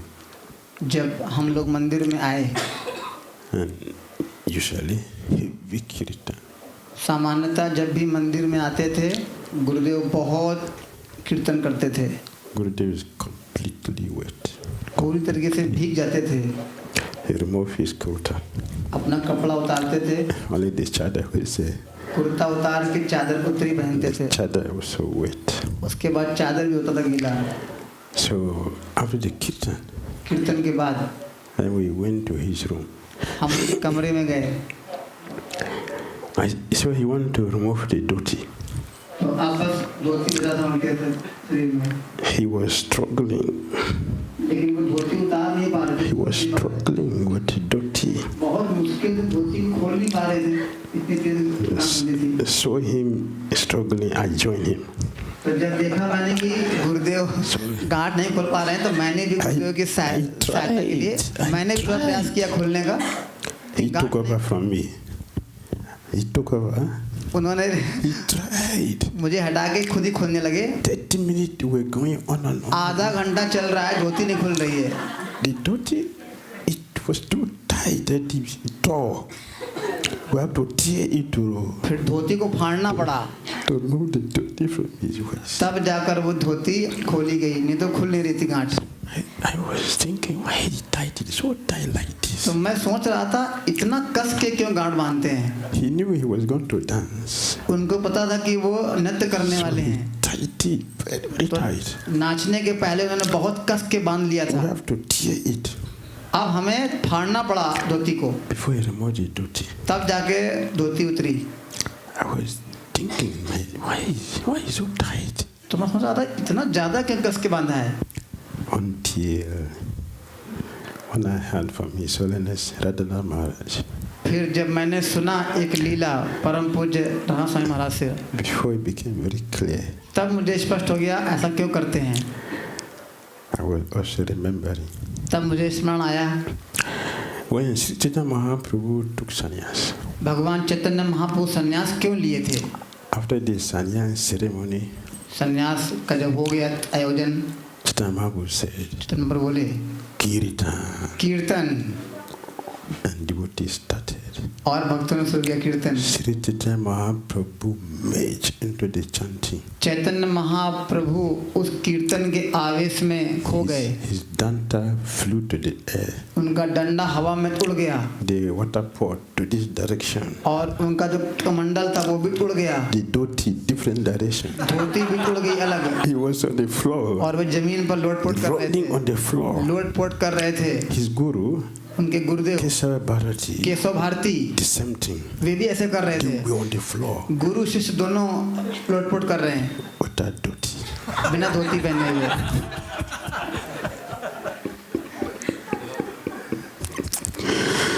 His Holiness Bhakti Tirtha Maharaj had the same experience. ऐसा ही हुआ था जब भक्ति तीर्थ महाराज ने संन्यास लिया था.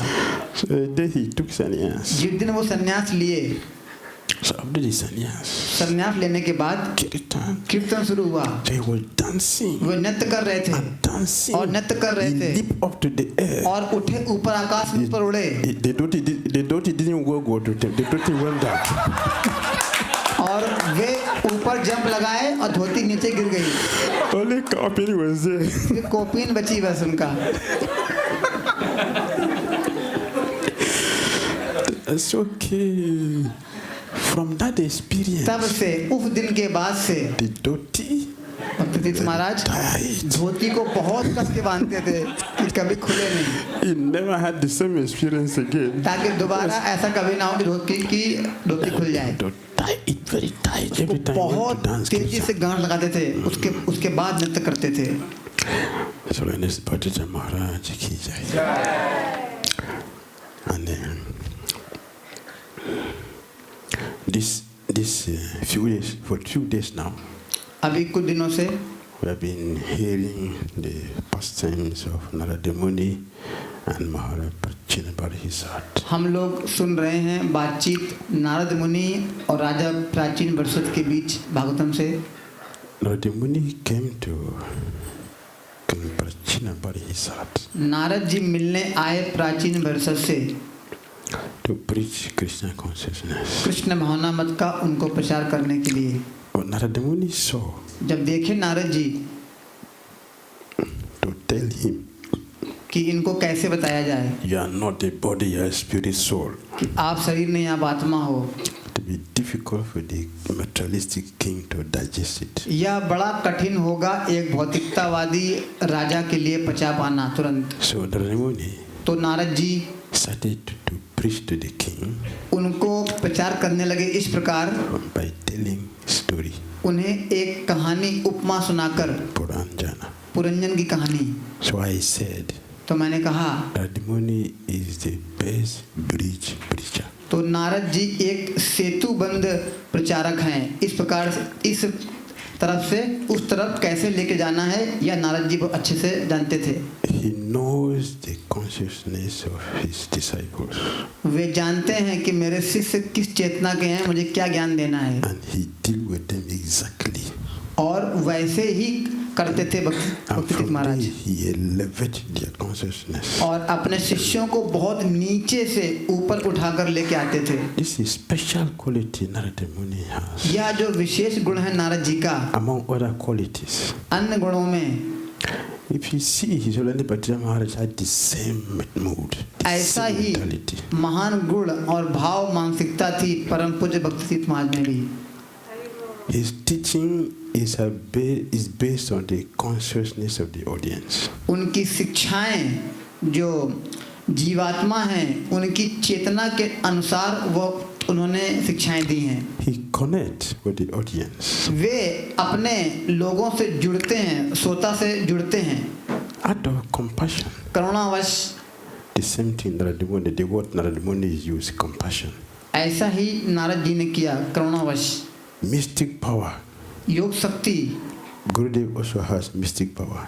परम गुरुदेव के पास भी थी योग शक्ति, His heart is full of compassion. और उनका हृदय करुणा से भरा हुआ था.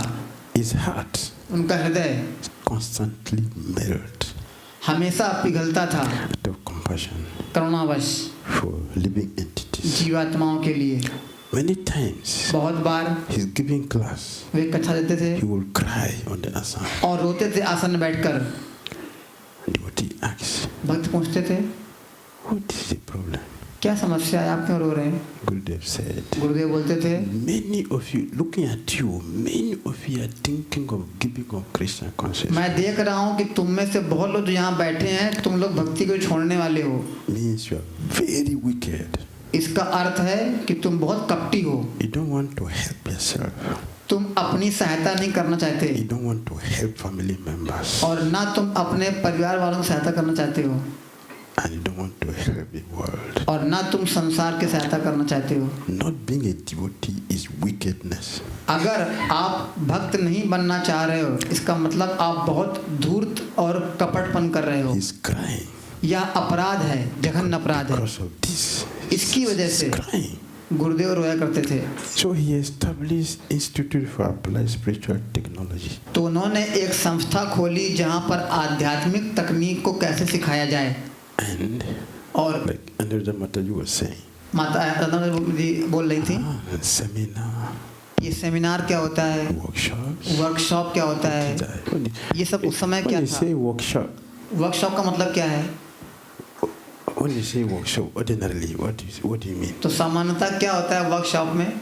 Repair work, repair, motorcycle, bike. So workshop, yes, workshop what? तो वर्कशॉप में क्या होता है? जहाँ बाइक ठीक की जाती है, गाड़ी ठीक की जाती है, हमें ये लगता है ना. You go and teach people. लेकिन वर्कशॉप में हमें सिखाना, वर्कशॉप में ये प्रवचन देना इस प्रकार का. So Gurudev, तो गुरुदेव, he has an institute. उन्होंने यह संस्था खोली जहाँ पर he would train people. वे लोगों को प्रशिक्षण देंगे. He trained many people. उन्होंने बहुत से लोगों को प्रशिक्षण दिया. From any level. किसी भी स्तर से भी आ रहे हों. And gradually raise the people to the standard of becoming a devotee. और धीमे धीमे ऐसे तमाम अलग अलग धर्म, जाति, पंथ के लोगों को अलग अलग स्तर से लोगों को आते हुए उनको बहुत नीचे से उठाकर ऊपर लेकर आकर भक्त बनाया. Before then, इसके पहले you would never know he is a Hare Krishna person. आप उसको पता नहीं था कि ये हरे कृष्ण व्यक्ति बन गया है. Until जब तक when he has given you something, जब वो कुछ आपको देते थे and you appreciate it, और आप उसकी सराहना करते थे. after some time, उसके बाद the people asked, लोग पूछते थे, are you Hare Krishna man? क्या आप हरे कृष्णा वाले हो गया? Yes. हाँ. What to do? क्या किया जाए? You can't go back again because what he has given to you, you can't find it anywhere. क्योंकि उन्होंने इतनी चतुराई से हरे कृष्णा भक्त बना दिया कि अब वो व्यक्ति हमेशा भक्त ही बना रहता था. That is perfect bridge preaching. यह एक बहुत ही उत्तम सेतु बंद प्रचारक का कार्य था. Experienced salesman. एक अच्छा बेचने वाला विक्रेता. Experienced salesman. एक अच्छा विक्रेता. If you want to sell your goods, अगर वो अपने माल को बेचना चाहता है, you don't go outside distributing your goods.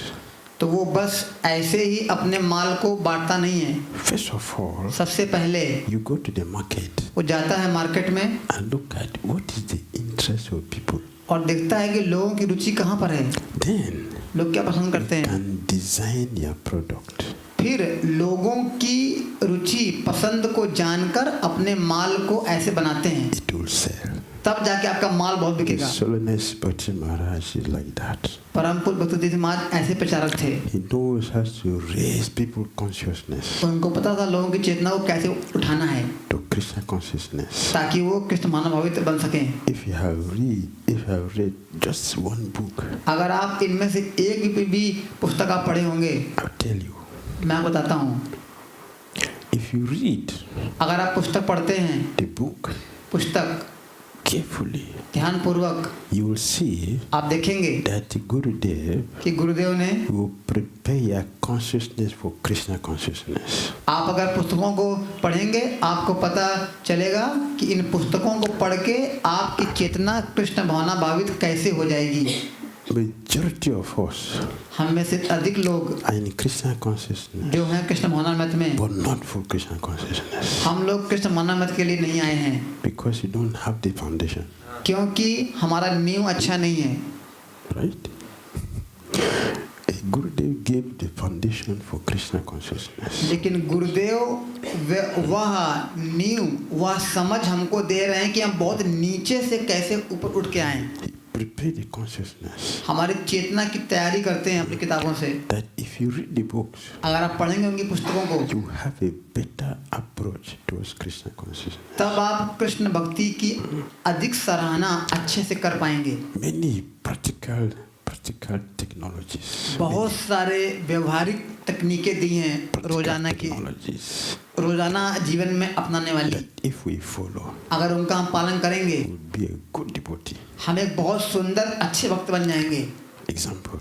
उदाहरण के लिए Gurudev said, गुरुदेव कहते हैं before पहले anyone do something, जब भी कोई कुछ करता है उसके पहले ask yourself, अपने से पूछिए if कि all of us हम जो यहाँ बैठे हैं do सब लोग what I'm about to do now, जो हम करने वाले हैं अब, how will this community be?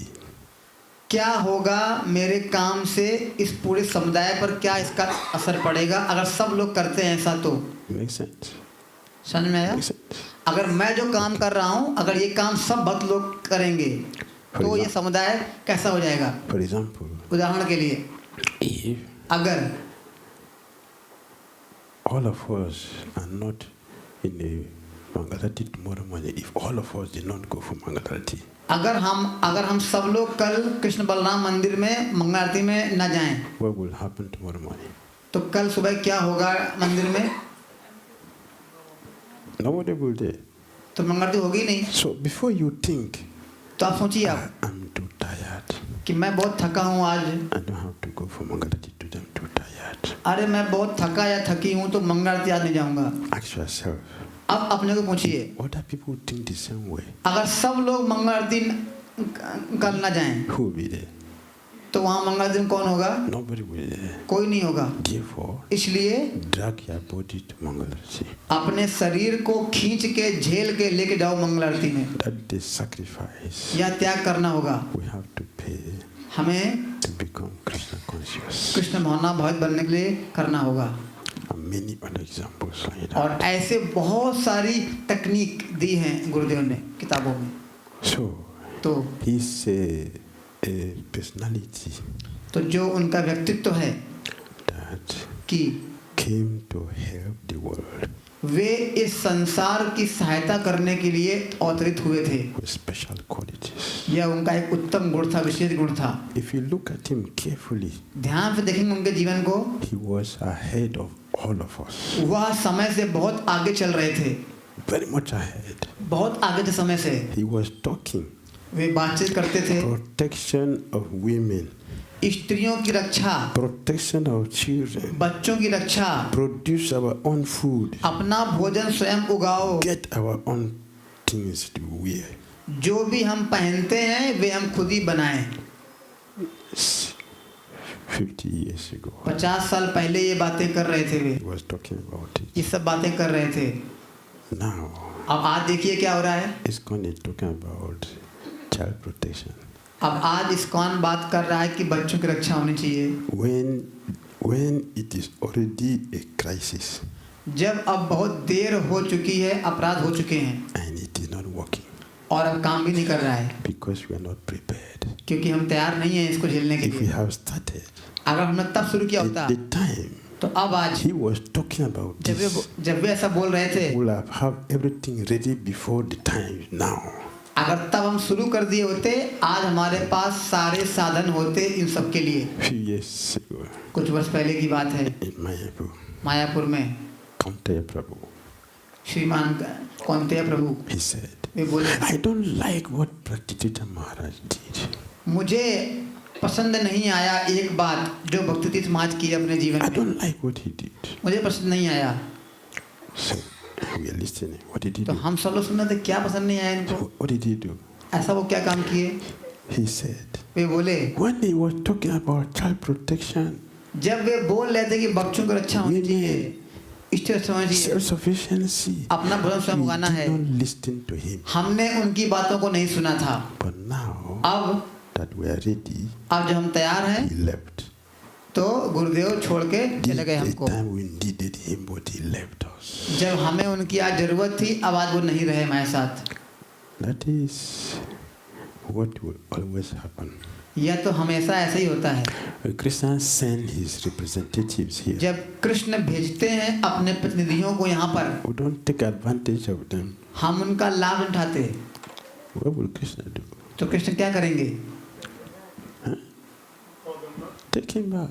Krishna अपने प्रतिनिधि को वापस बुला लेंगे गोलोक में. He don't want it. आपको नहीं चाहिए. So तो why should I keep him there? क्यों रखें उनको संसार में? आजा वापस. What's happened? ऐसा ही हुआ. Many of our sincere devotees have left like this. बहुत सारे निष्ठावान भक्त इस्कॉन में छोड़कर चले गए हैं समय से पहले. Look at Gaur Govinda Maharaj. देखिए परम पूज्य गौर गोविंद स्वामी महाराज को. How did he leave? कैसे छोड़े वो? He just walked out. बस ऐसे छोड़ के चले गए. Why? क्यों? Disgusted. तंग आ चुके थे. How long are we going to be like this? कब तक यह झेलते रहेंगे झगड़ा लड़ाई? Not taking advantage of what Krishna is given. हम सुविधा का लाभ नहीं उठा रहे हैं जो कृष्ण ने हमको दिया है. I know very well. मुझे पता है बहुत अच्छे से. His Holiness Gopal Krishna Maharaj. परम पूज्य गोपाल कृष्ण महाराज. He knows he was leaving. उनको पता था कि वो छोड़ने वाले हैं शरीर. He was ready to go. He knew he was leaving. He prepared and left. वे तैयार थे जाने के लिए और वे तैयारी करके ही गए हैं. Disgusted. तंग आ चुके थे. Whatever pure Krishna consciousness. हमारे करतूतों से. Hare Krishna. Hare Krishna. His Holiness Bhakti Tirtha Maharaj ki. Hare Krishna. Hare Krishna.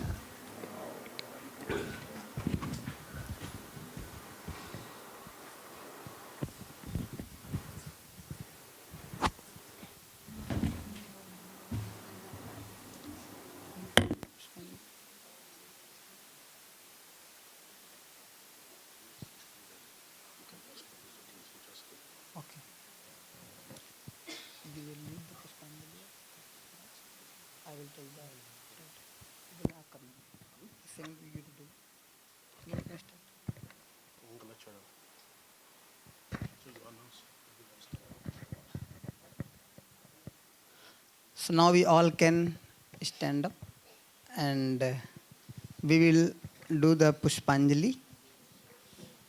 So we will be given the flowers, and because the space is less, all the devotees, after the pranam mantra is over, one by one devotees can come peacefully and put the flowers in front of Bhakti Tirtha Maharaj lotus feet here. Do not throw flowers from your own place. तो जगह बहुत कम है, तो जब सारा मंत्र का उच्चारण हो जाए सबको फूल पुष्प मिलेंगे. आप लोग अपने अपने हाथों में पुष्प को लेकर आगे आइएगा एक एक करके और भक्ति तीर्थ महाराज के चरणों पर फूल अर्पित कीजिएगा और फिर बाद में प्रणाम कीजिएगा. अपनी जगह से फूल को मत फेंकिए. हमने सुना है कि बहुत पर्सनल हमको होना है, तो हमारे सामने वो बैठे हुए हैं, हमें उनके चरणों में पुष्प को अर्पित करना है. तो विष्णु प्रभु पुष्पांजलि को लीड करेंगे. Hare Krishna. Is there some flowers to pass around?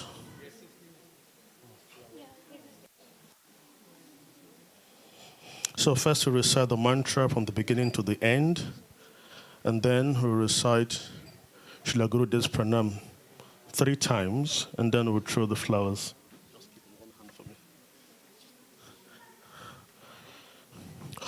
Om Ajnana Timirandasya Jnananjana Shalakaya Chakshu Umilitam Yena Tasmai Shri Guruve Namaha. Sri Chaitanya Manobishtam Stapitam Yena Bhutale Swayam Rupah Kadam Mahyam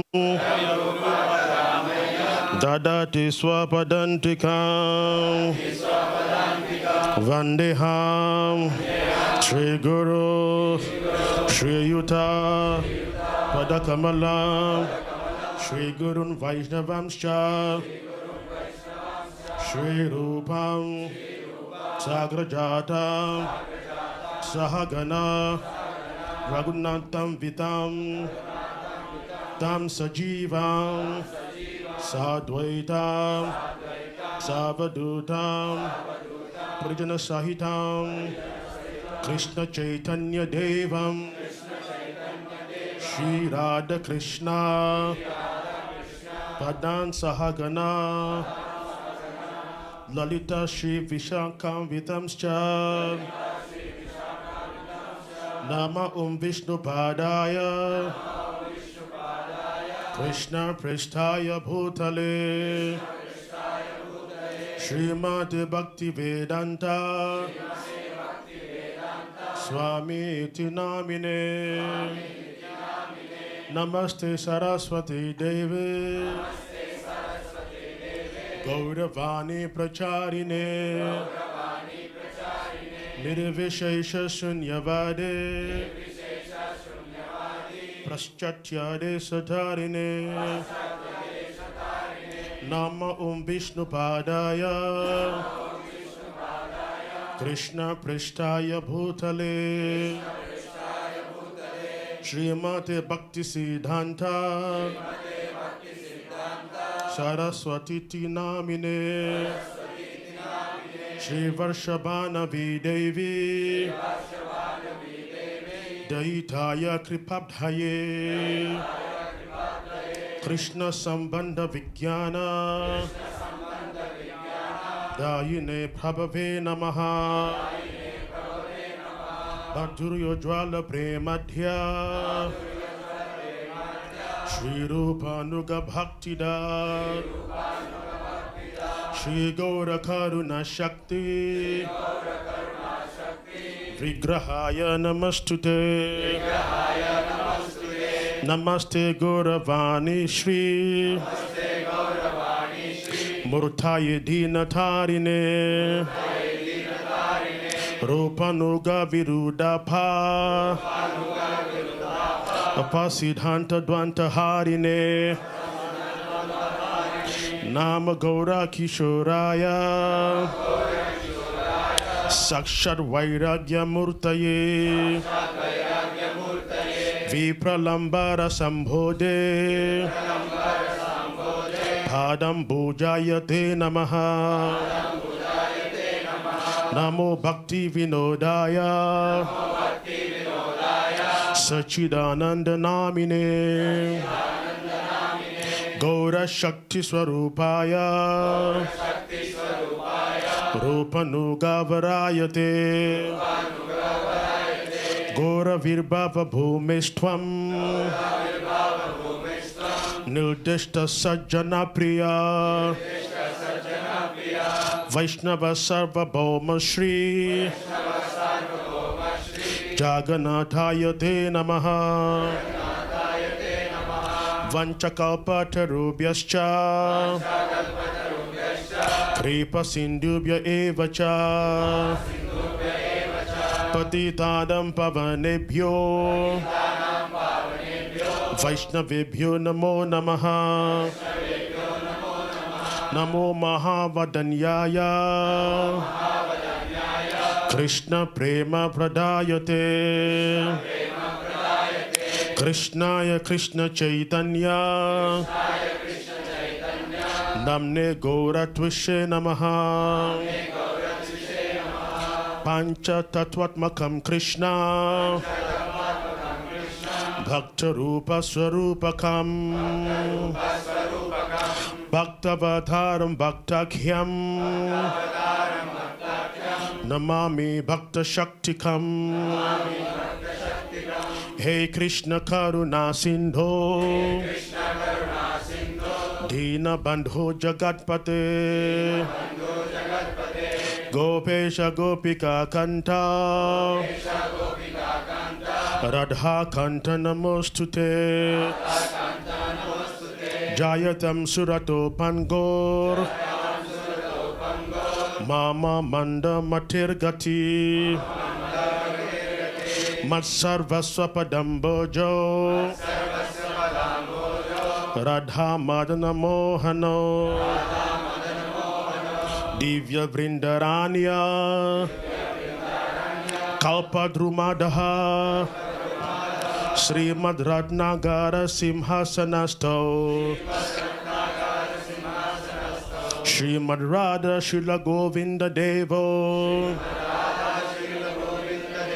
Prishtalabhi Sevya Manasmarami, Sriman Rasa Rasa Rambhi, Vamsi Vatatatastitha, Kasham Venuswanair Gopir, Gopinata Shriyastunaha, Tapta Kanchana Gourangi, Radhe Vrindavaneshwari, Vrishabhanu Sute Devi, Pranamami Hari Priye, Jaya Shri Krishna Chaitanya, Prabhu Nityananda, Shri Advaita Gadadhara, Shivasadi Gaura Bhakta Vrinda, Hare Krishna, Hare Krishna, Krishna Krishna, Hare Hare, Hare Rama, Hare Rama, Rama Rama, Hare Hare, Nama Om Vishnu Padaya, Krishna Prishtaya Bhutale, Srimati Bhakti Tirtha Swami iti namine, Namaste Krishna Padaya, Prabhupada Shritatmane, Shri Gaura Karuna Shakti, Bhakti Tirtha namine, Esha Pushpanjali Samapayami. All the Prabhujis can be at one side so that Mataji can come from this side, because all the Mataji are back side, not able to come. And everybody should wait, not put now. Wherever you are, you can wait. After 3 times, then you can put all the flowers together. His Holiness Srila Bhakti Tirtha Maharaja ke Nama Om Vishnu Padaya, Krishna Prishtaya Bhutale, Srimati Bhakti Tirtha Swami iti namine, Namaste Krishna Padaya, Prabhupada Shritatmane, Shri Gaura Karuna Shakti, Bhakti Tirtha iti namine, Esha Pushpanjali Samapayami. Srila Bhakti Tirtha Maharaja ke Nama Om Vishnu Padaya, Krishna Prishtaya Bhutale, Srimati Bhakti Tirtha Swami iti namine, Namaste Krishna Padaya, Prabhupada Shritatmane, Shri Gaura Karuna Shakti, Bhakti Tirtha iti namine, Namaste Krishna Padaya, Prabhupada Shritatmane, Shri Gaura Karuna Shakti, Bhakti Tirtha iti namine, Esha Pushpanjali Samarpayami. Srila Bhakti Tirtha Swami Guru Maharaja ke, Srila Guru Dev ki. Hare Krishna.